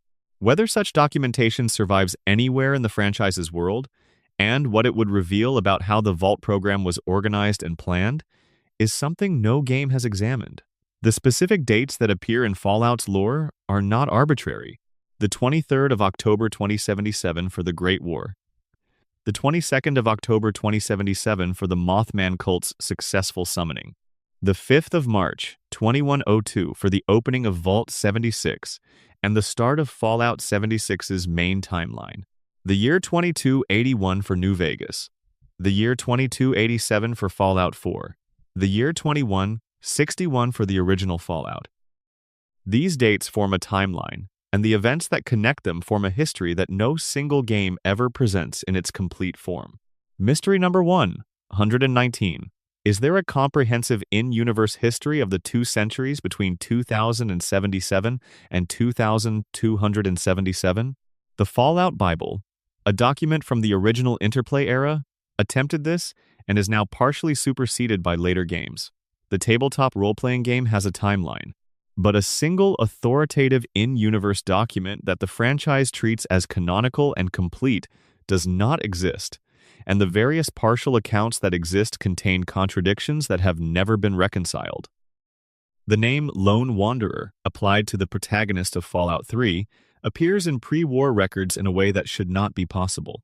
The Wanderer's actual name is set by the player, and various in-game documents reference them by that player-defined name. But certain environmental details in the capital wasteland seem to anticipate the Wanderer's existence in ways that raise the question of whether anyone in the pre-war world knew that a specific person would emerge from Vault 101 and do specific things. Whether this is a franchise inconsistency or an intentional implication about the nature of the wasteland's history is not established. Mystery number 120. Does the Fallout franchise intend to suggest that any of its protagonists were fated in some meaningful sense to do what they do? The mysterious stranger's specific interest in helping each protagonist suggests either a coincidence of timing or a pattern.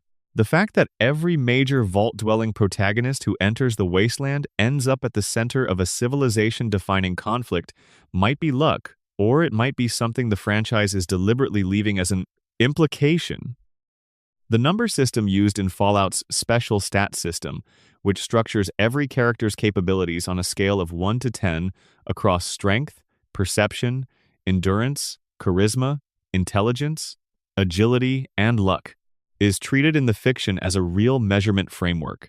Characters reference their own stats. The Pip-Boy displays them. Vault-Tec apparently used the special system in its assessments of vault dwellers. Mystery number 121. How does the special system work in the fiction? The in-universe explanation for why 7 specific categories perfectly encompass all of human capability, measured on a consistent scale that produces exactly 10 points of gradation in each category, is never provided. Whether this is a divine architecture of reality in the Fallout universe or a simplification that the characters accept because it is all they have is something the franchise uses without examining. The vault's numbering skips significantly. There is no Vault 1, 2, or 3 in most of the regions the games have visited, or when those numbers appear, they are scattered geographically, without the sequential logic you would expect from a construction program organized by number. Whether the low numbers represent early prototypes, classified special-purpose facilities, facilities in regions the games have not depicted, or simply the product of non-sequential contract award timing is not established. Mystery number 122. Are there very low-numbered vaults that represent early Vault-Tec prototypes with their own histories? The later vaults are extensively documented.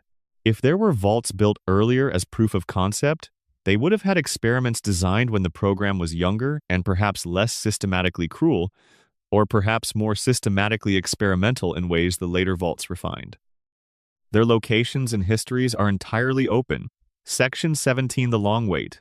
The beings in the Fallout universe who have been waiting the longest are not the synths or the ghouls, though both categories contain individuals who have been around for centuries. The longest wait belongs to whatever is at the bottom of the Dunwich Borer's quarry, to whatever the Mothman cultists were reaching toward on the night before the bombs fell, to whatever the interloper has been in Lucky Hole Mine since before there was a Lucky Hole Mine. Whatever those things are, they have been in their positions for a very long time. The human civilization that grew up around them, the Dunwich family and the Blackhalls and the Mothman cultists and the swamp folk with their forgotten rituals, came and went and restructured and fell apart and rebuilt, and the things in the depths remained. The Great War came and went, and the things in the depths remained. Whatever is waiting in those places does not appear to be bothered by the passage of time in the way that everything else in the Fallout world is bothered by it. Mystery number 123. Does Ugqualtoth, or whatever the entities connected to the Dunwich thread actually are, have a relationship to the Great War? The bombs fell on the 23rd of October 2077.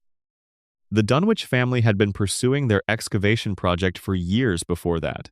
The Mothman cult successfully completed a summoning on the 22nd of October 2077, the night before. Whether these timings are coincidental, whether something in the deep places of the world was aware of what was about to happen, Whether the war somehow mattered to entities that appear to be operating on timescales that dwarf human civilization is not established. The patience implied by these entities, if they are indeed patient in any meaningful sense, contrasts with the frantic urgency of everything else in the wasteland. The factions fighting over resources. The communities struggling to maintain themselves against entropy and violence. The individual survivors doing whatever the day requires. The Fallout world is characterized by urgency at every level, by the pressure of insufficient resources and constant danger. Against that urgency, the slow, indifferent presence of whatever is at the bottom of the deep places is unsettling in a way that the franchise captures precisely by not addressing it directly. Mystery number 124. Has anyone in the franchise's post-war world been aware of the long timescales these entities operate on and drawn conclusions from them? A person who understood that something had been in the Dunwich Building's underchambers since before human settlement in Massachusetts, and that it was still there after nuclear war, would have to conclude either that it is indestructible by any means available to human civilization, or that it is not something that can be destroyed by nuclear means, because it operates on principles those means do not affect. Whether any character in the franchise has reached that conclusion and done something with it is not established. The ghoul population of the Fallout world represents a different kind of long wait. Non-feral ghouls who are old enough to remember the pre-war world have been waiting, in a sense, since 2077 for the world to become something that makes sense to them again. Some of them have made peace with the fact that it will not. Some have built new lives in the new world and found enough of the old world in it to sustain themselves.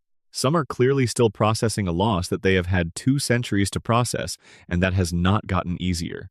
Mystery number 125. What does it do to a person to watch every non-ghoul they have ever known die of age while they continue? The ghouls of the franchise who are old enough to have had pre-war relationships have watched those people age and die in a world that was already catastrophically bad. They have watched the children of those people age and die. They have watched the grandchildren.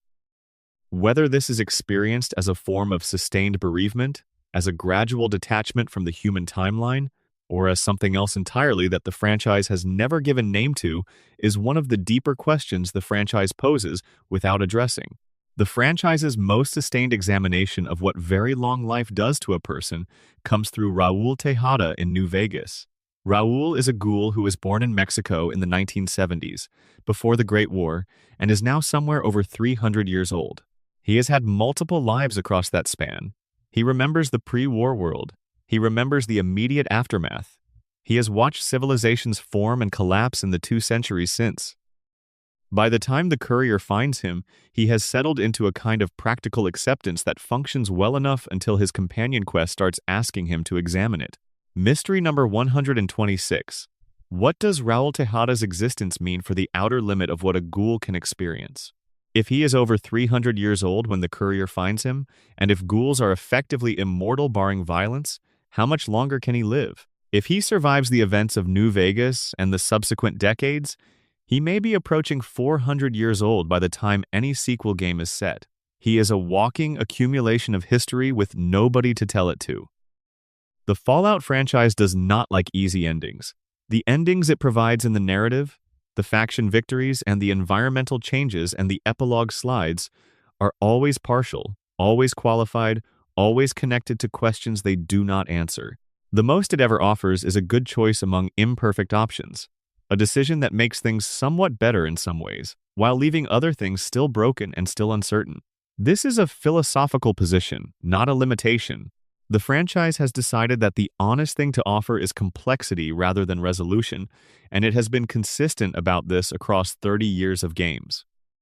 Mystery number 127.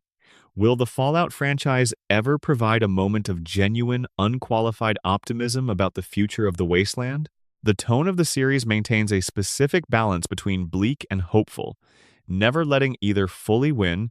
Whether any future entry will commit to showing a post-war future that looks genuinely good, that shows what winning actually looks like when the things the various factions and protagonists are fighting for are achieved, is an open question about what the franchise thinks it is.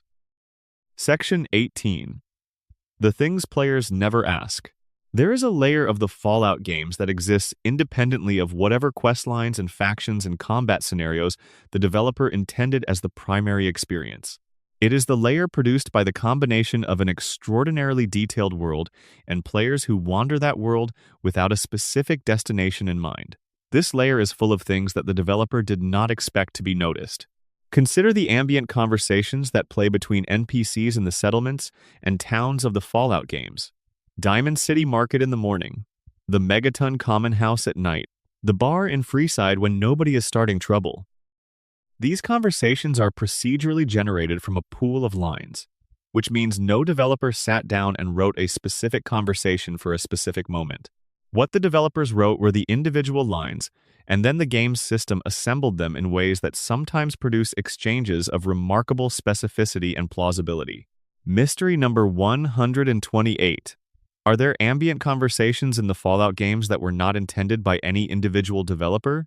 Conversations that emerged from the system's procedural assembly and exist only as accidents? The developers have never cataloged every possible combination of ambient dialogue lines. Whether any of those combinations produces exchanges that are not just plausible but genuinely revealing in ways the individual line authors did not intend is something only exhaustive play would reveal. The economy of the post-war world is one of the franchise's most carefully developed background elements and one of its most under-examined subjects. Caps as currency. Their origin in pre-war bottle cap manufacture. The reasons caps replaced other currencies in specific regions. Reasons that are partially explained in in-game text and partially left for the player to reconstruct.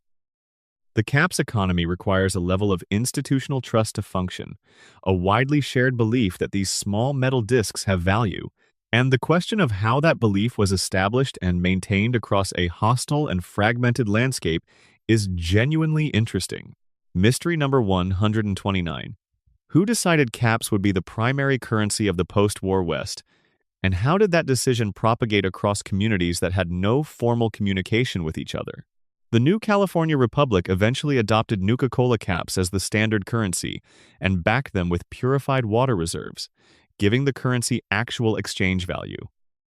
But before the NCR formalized this, someone, somewhere, started using caps, and other people agreed to accept them. The specific origin of the caps economy, the first transactions, the first moments where someone thought this might work, is something the franchise has never addressed. The Nuka-Cola franchise itself is one of the pre-war world's most extensively documented corporations in the franchise's lore, and it is also one of the most clearly sinister in retrospect. Nuka-Cola contains strontium, 90, which the franchise presents as a deliberate additive. The addiction properties of the drink are mentioned in several in-game texts. The company was aware that its product was mildly radioactive and chose to market it specifically to children. The cheerful branding and the specific targeting of young consumers with a radioactive addictive product is a detail that the franchise places in the background without making explicit as a critique. Mystery number 130. What did Nuka-Cola's internal research show about long-term consumption of strontium, 90, in children, and why was that research not made public before the war? The corporation had the resources to conduct this research. Whether they did and suppressed it, did and did not recognize the significance of the results, or did not do it because they knew what it would show, is something the franchise has not established. The world is littered with Nuka-Cola bottles. It has been 200 years. Whatever those drinks did to 2 or 3 generations of pre-war children is now part of the genetic background of the post-war population. The robots of the Fallout world occupy an interesting position in the franchise's ethics. They are clearly not human. They are clearly artificial intelligences running on hardware, but they have personalities, preferences, opinions, and what appear to be genuine emotional responses to their situations. Codsworth in Fallout 4 has been alone in the ruins of the sole survivor's house for 210 years. Whatever that has produced in a being capable of loneliness is not something the game explores beyond Codsworth's cheerful surface, which itself is a choice about what to surface and what to suppress. Mystery number 131. Does Codsworth, or any equivalent Mr. Handy or other domestic robot from the pre-war period, have any kind of continuous inner life in the time between human interactions? If the AI is running continuously, as the franchise implies, then the 210 years Codsworth spent alone in that house involved a continuous experience of some kind. The manic cheerfulness he presents when the sole survivor emerges suggests either that the experience was fine or that the cheerfulness is covering something else. Which of those it is, and what it would look like to look under the surface, is not something Fallout 4 investigates. The specific distribution of pre-war technology that survived the bombing is one of the more carefully managed elements of the franchise's world-building. Some things survived intact, functioning, and are still running 200 years later. Other things were destroyed or degraded beyond use. The pattern of what survived is partly about where the bombs hit, and partly about how things were built, and partly about who maintained them after the war, and that pattern shapes every aspect of the post-war world. Mystery number 132. Is there a comprehensive map somewhere in the franchise's world of which pre-war facilities survived the bombing intact? The Brotherhood of Steel would be the most likely entity to have attempted this survey, given their mission of collecting and controlling technology. Whether they have such a map, and whether it includes locations that no player has visited in any of the games, is something the franchise has never addressed. The children of the wasteland deserve more attention than the franchise gives them. Fallout games have various child characters, mostly in support roles, occasionally as quest givers or ambient presence.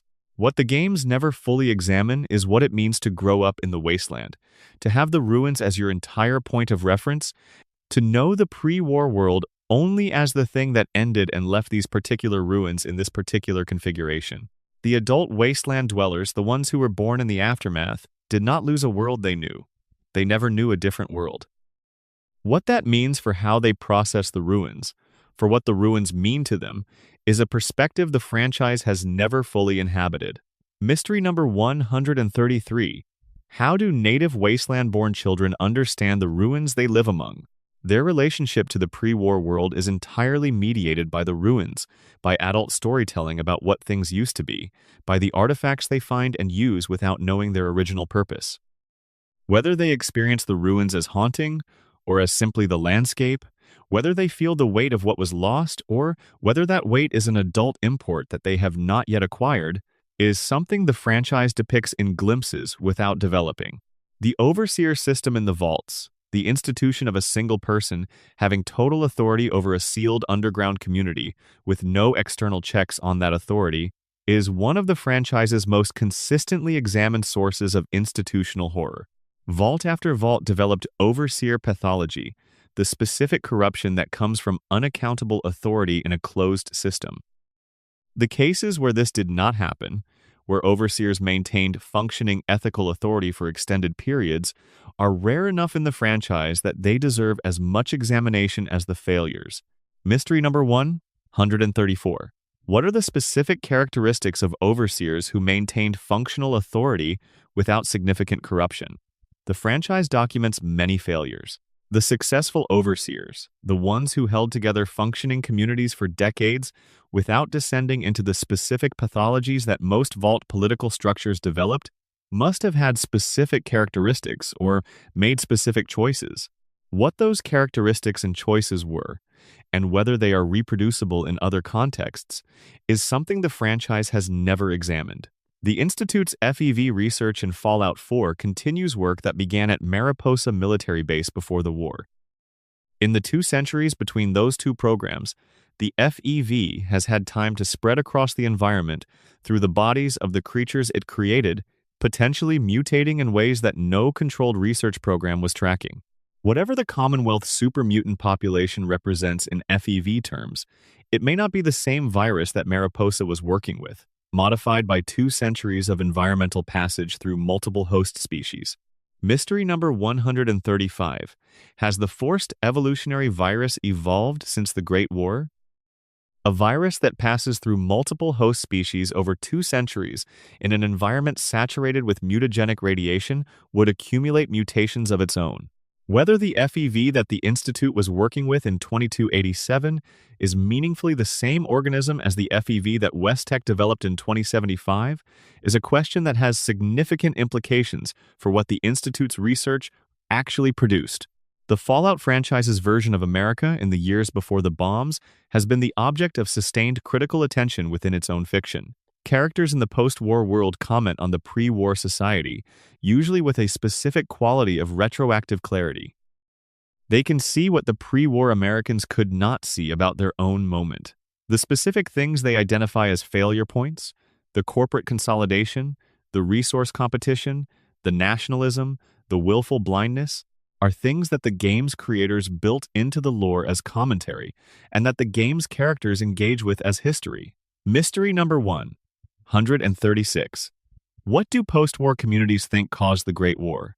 Each faction in the franchise has an implicit or explicit theory about what went wrong.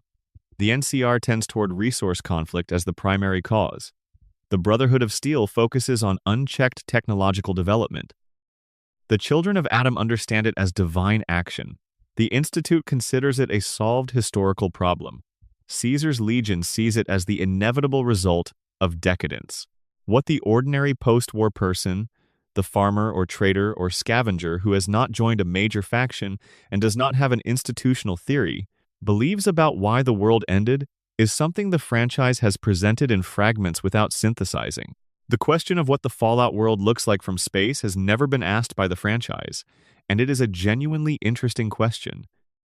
200 years after a nuclear exchange that killed most of the world's population, the planet's atmospheric chemistry has changed. The ozone layer was damaged. Radiation levels are elevated globally. The absence of industrial activity for 2 centuries has presumably produced some atmospheric changes in the other direction as well. Reduced carbon output, reduction in certain industrial pollutants. Whether the Fallout Earth is visible from space in a way that would be recognizable to a pre-war astronaut, whether the nuclear war left permanent visible marks on the planet's surface from orbit, is something the franchise never addresses. Mystery number 137. What does the Fallout Earth look like from orbit in 2287? The Zetans have presumably seen it. Any astronaut who survived in the Mothership Zeta DLC and looked out a window would have seen it. Whether what they saw looked like a dead planet, a wounded planet, or something on the road to recovery in the 2 centuries since the exchange, is something the franchise has never depicted. The specific sound design of the Fallout games is one of their most consistently effective and least discussed elements. The ambient audio of the capital wasteland, the specific quality of wind through ruined concrete, and the distant sounds of radroaches, and the specific acoustic character of collapsed urban spaces creates a specific emotional environment that is different from any other post-apocalyptic aesthetic. The sounds of the Commonwealth are different again, with the specific New England character of Atlantic coastal weather audible in the environmental audio. These choices were made by sound designers who were thinking about how each region should feel, not just look. Mystery number 138. Are there environmental audio elements in the Fallout games that were intended to communicate specific narrative information rather than just atmosphere? The franchise's willingness to use audio for storytelling purposes? The ambient NPC conversations? The holotapes? The radio signals? The specific sounds associated with specific locations? Suggests that some of what the player hears may be more deliberately communicative than it appears. Whether specific ambient sounds in specific locations were designed to convey information that players have never decoded is something only the sound designers could confirm. The Fallout franchise has a complicated relationship with its own genre. It is a post-apocalyptic setting that is deeply influenced by 1950s American optimism, which produces a specific tonal combination that is distinct from more straightforwardly grim post-apocalyptic aesthetics. The warmth and color and hopefulness built into the pre-war aesthetic exist, alongside the horror of what the pre-war world produced. The franchise is simultaneously celebrating and mourning the world it depicts, and the specific calibration of that combination, how much warmth and how much horror, has shifted across different games and different development teams. Mystery number 139. Is there a Fallout game that achieves the perfect calibration of the franchise's inherent tonal tension? And if so, which one? This is a question that cannot be answered objectively, but it is also a question that every serious engagement with the franchise eventually produces. Different players, different games, different moments in the same game. The question reveals something about what people want from the franchise, which reveals something about what the franchise is for. The most important question the Fallout franchise has ever asked is simple enough to fit in a single sentence. War never changes. The phrase opens every game. It is the framework within which everything else in the franchise operates. 200 years of post-nuclear history and the wars are still happening. Resource conflicts still driving political violence. Power still concentrating in the hands of entities willing to harm people to maintain it. Human beings still making the same categories of choices that produced the situation in the first place. Mystery number 140. Is war never changes a statement of despair or a statement of observation? The franchise's tone suggests observation, an acknowledgement of a pattern rather than an embrace of it. But observation and despair can look identical from the outside, and the specific thing the phrase implies about the human capacity for change is something the franchise never settles. Each game contains examples of genuine improvement, specific places and people and moments that suggest the pattern can be broken. Each game also contains abundant evidence that it is not being broken in any systemic way. The franchise holds both of these things simultaneously and declines to resolve the tension between them.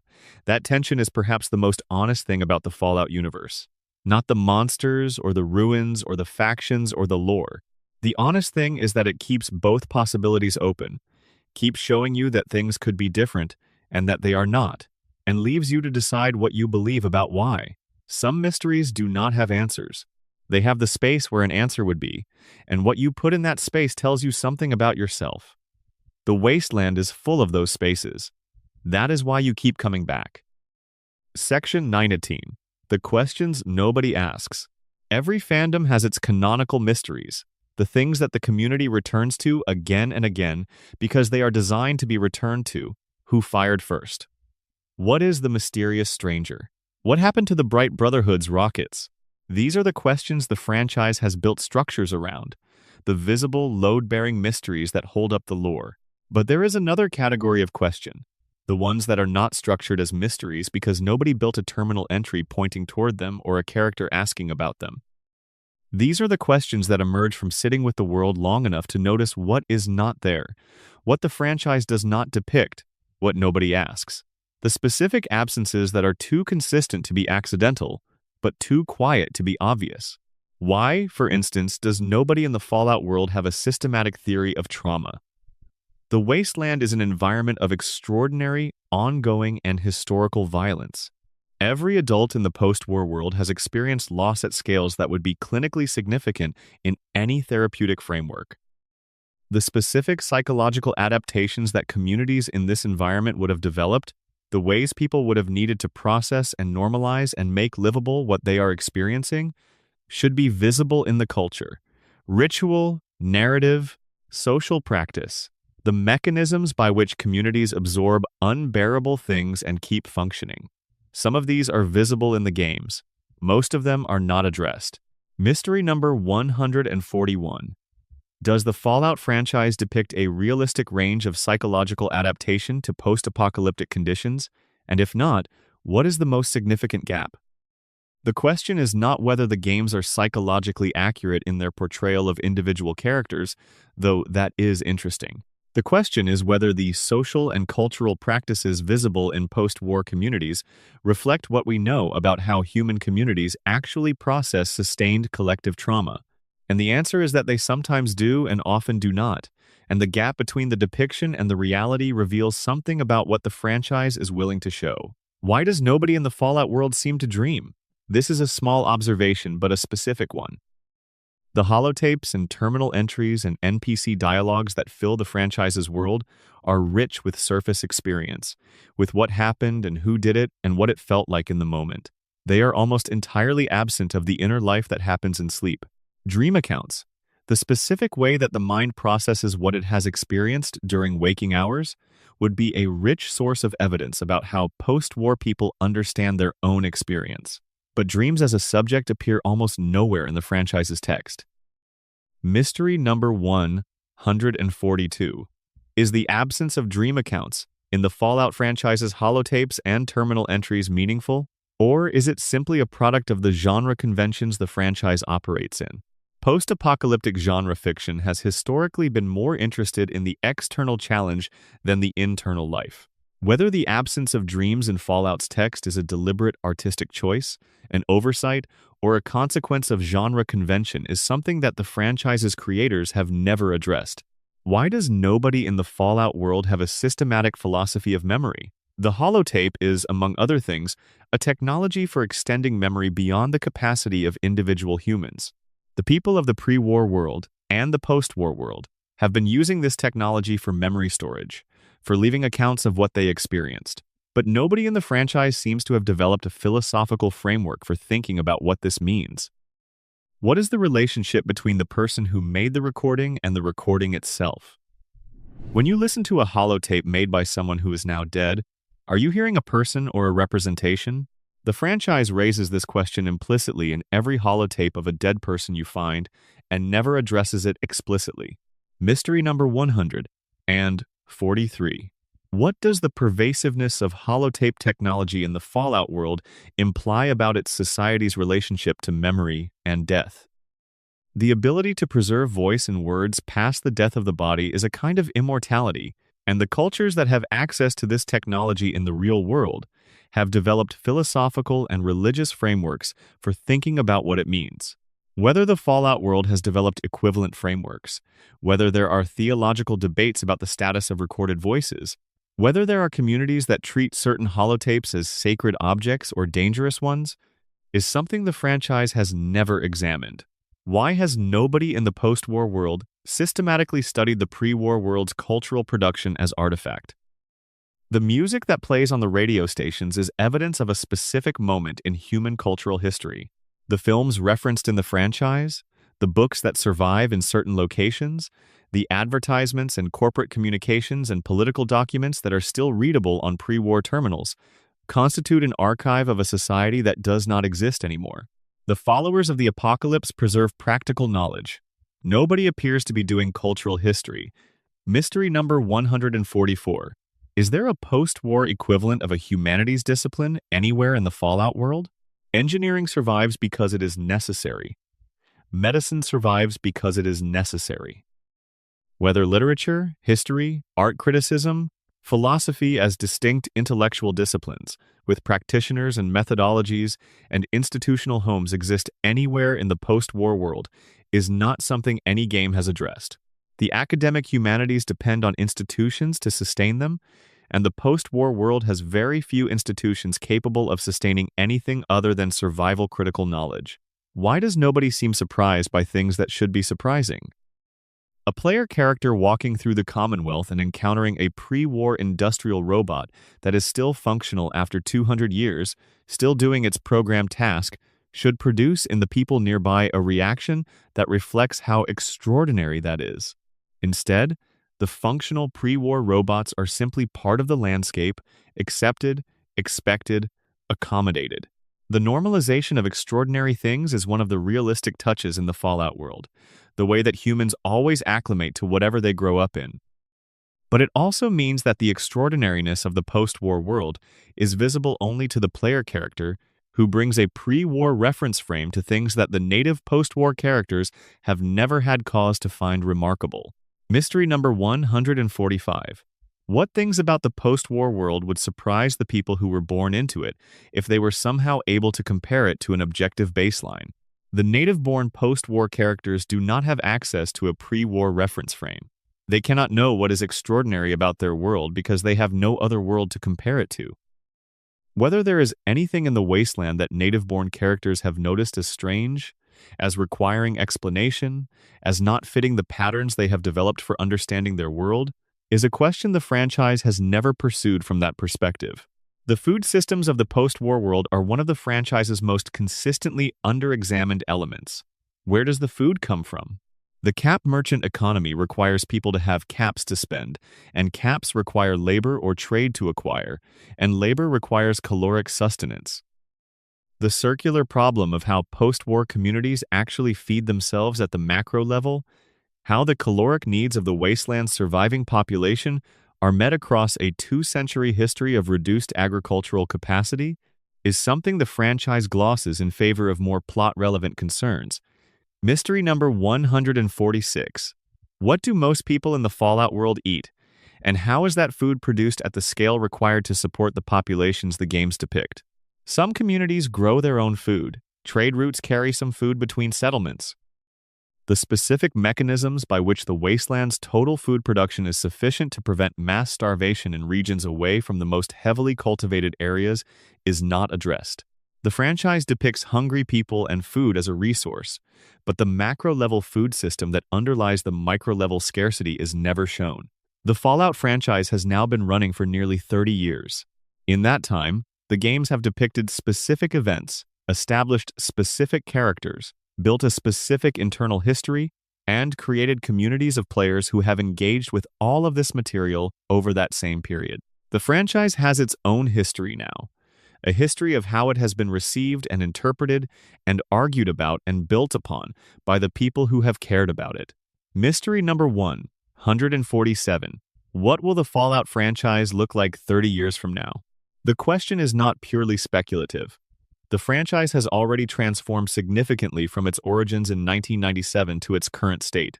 The specific things that have remained consistent across that transformation, the things that make Fallout Fallout, regardless of which studio develops it or which platform it appears on, would reveal something important about what the franchise fundamentally is.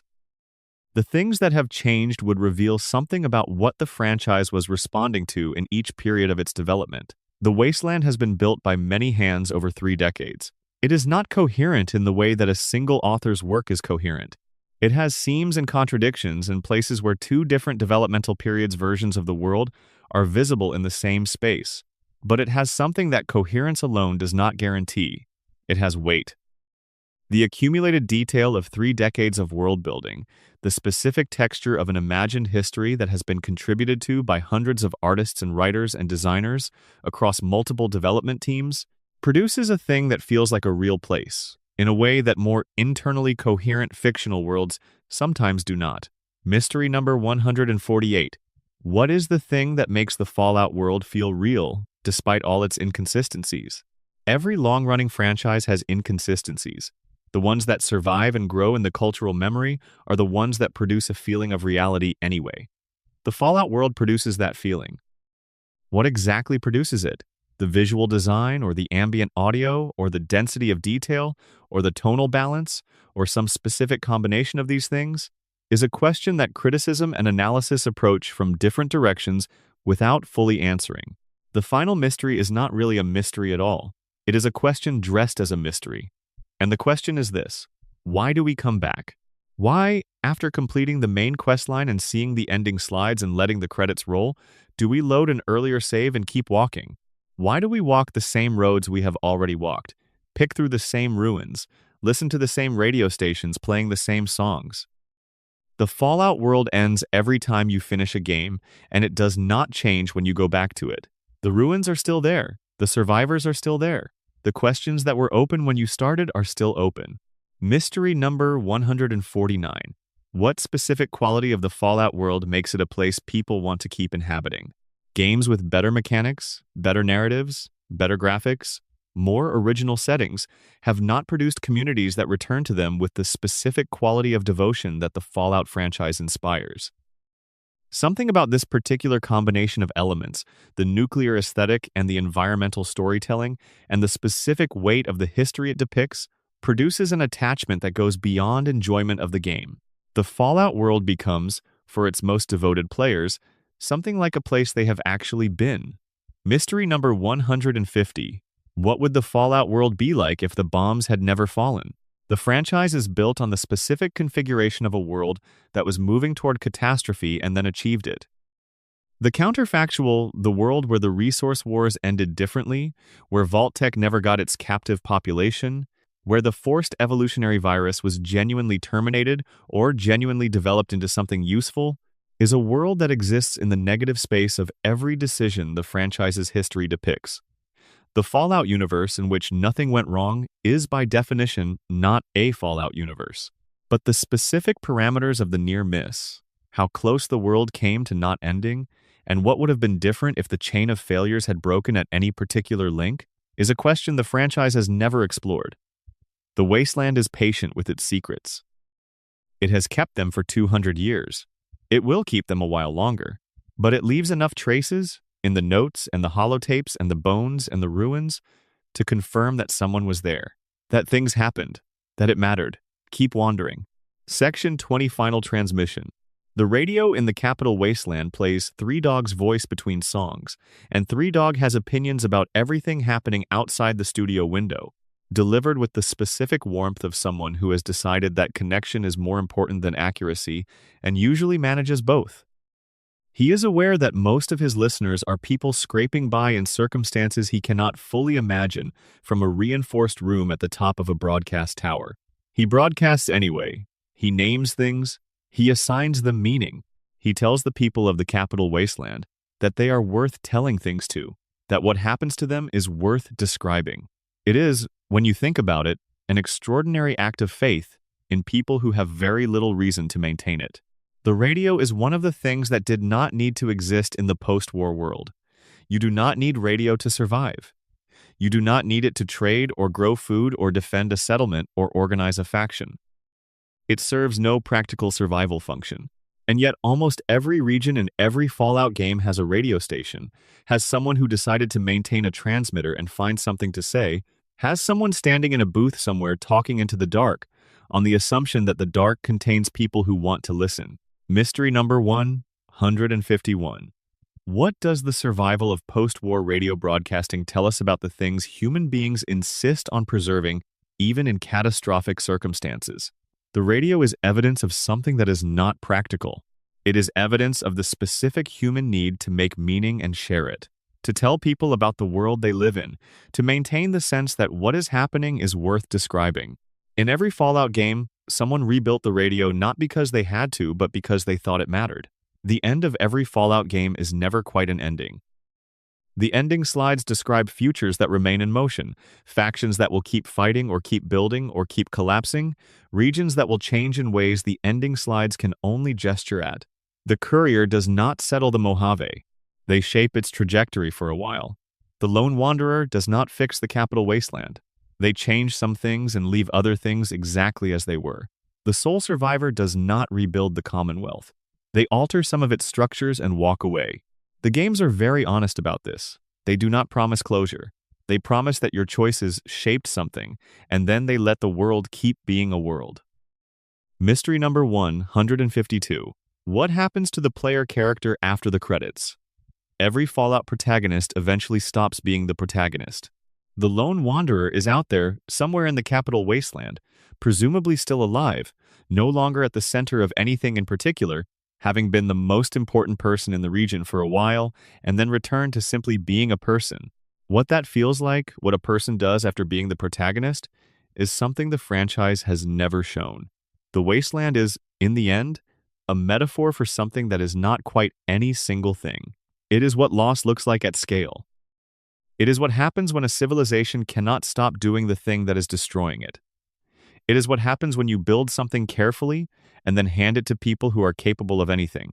It is the distance between what we are capable of imagining and what we actually do. It is the specific weight of things that were and are no longer. It is the quiet evidence that someone was here. Mystery number 153. What is the Fallout world a metaphor for?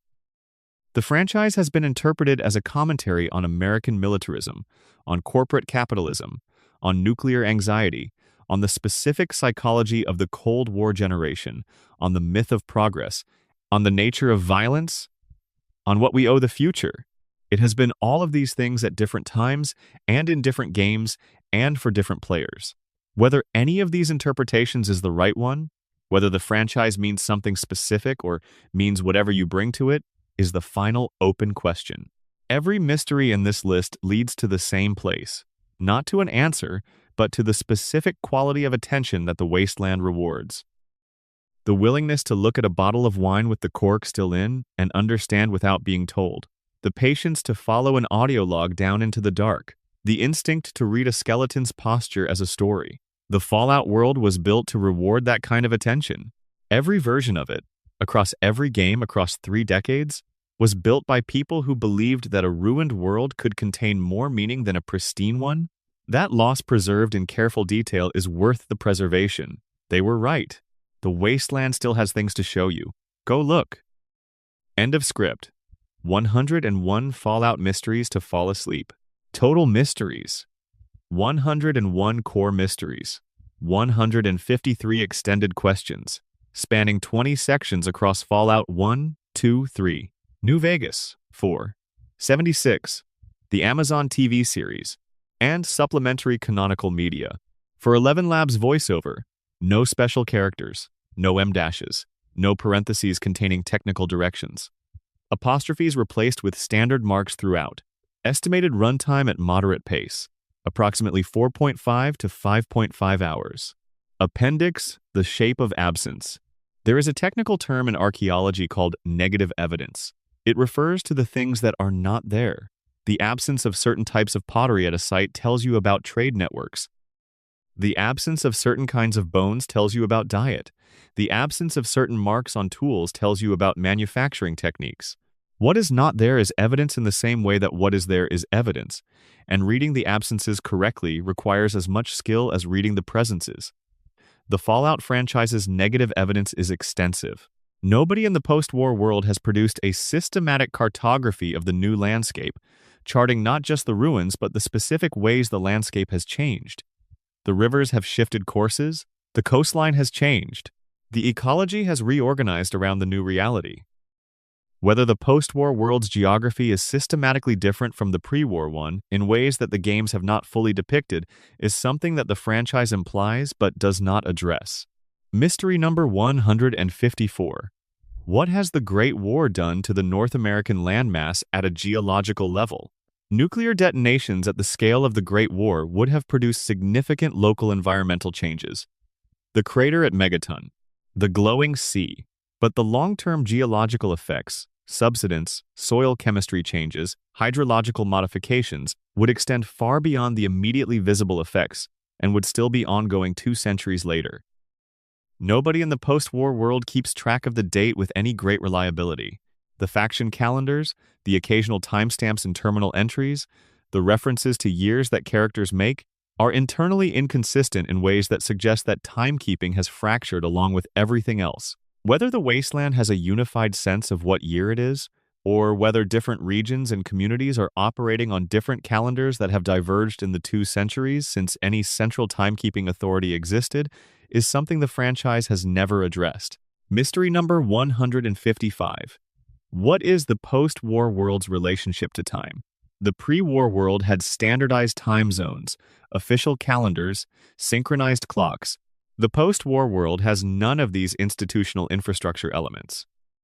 Whether communities in the Fallout world agree on what day or year it is, whether there are significant disagreements about timekeeping that affect trade and diplomacy, whether the sense of being in a specific moment in history has fragmented along with everything else, is something the franchise uses practically without examining. Nobody in the post-war world seems to have a systematic understanding of what the sky looked like in the first years after the war. Nuclear winter.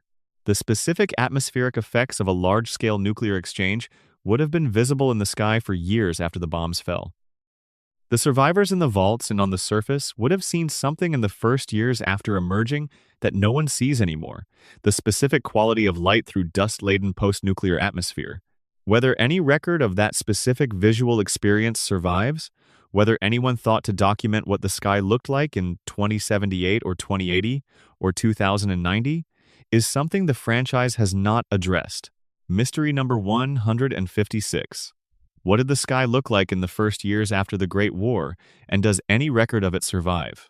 The Fallout games begin their surface stories decades after the bombs fell, when the most dramatic atmospheric effects would have already passed. The specific phenomenology of the immediate post-war sky, the colors, the quality of light, the visibility of stars, if any, is something that exists only in the experience of people who were there, preserved only in holotapes and terminal entries, if at all. Nobody in the post-war world seems to have developed a rigorous new scientific taxonomy for the creatures they encounter. The names that exist, Deathclaw, Radroach, Yaoguai, are folk names developed by survivors trying to communicate quickly and clearly about dangerous things. They are not systematic classifications. Whether any post-war community has attempted to develop a rigorous natural history of the new biological reality, to build a classification system that reflects the actual relationships between post-war organisms, is something the franchise has never depicted. Mystery number 157. Is there a post-war naturalist anywhere in the Fallout world? The pre-war world's scientific traditions, including natural history and taxonomy, survived in the knowledge of people who practiced them. Whether any of those people survived and transmitted that tradition, whether the post-war world has produced naturalists of its own who have attempted to systematically study and classify the organisms they encounter, is something the franchise has not shown. The Wasteland Survival Guide in Fallout 3 is practical rather than scientific. The bestiary entries in various game guides are player-facing rather than in-universe. Whether the in-universe world has produced equivalent texts is not established. Nobody in the post-war world has yet mapped the full extent of the underground networks that cross the regions the games have depicted. The subway tunnels of the capital wasteland. The pre-war utopian infrastructure under the Commonwealth.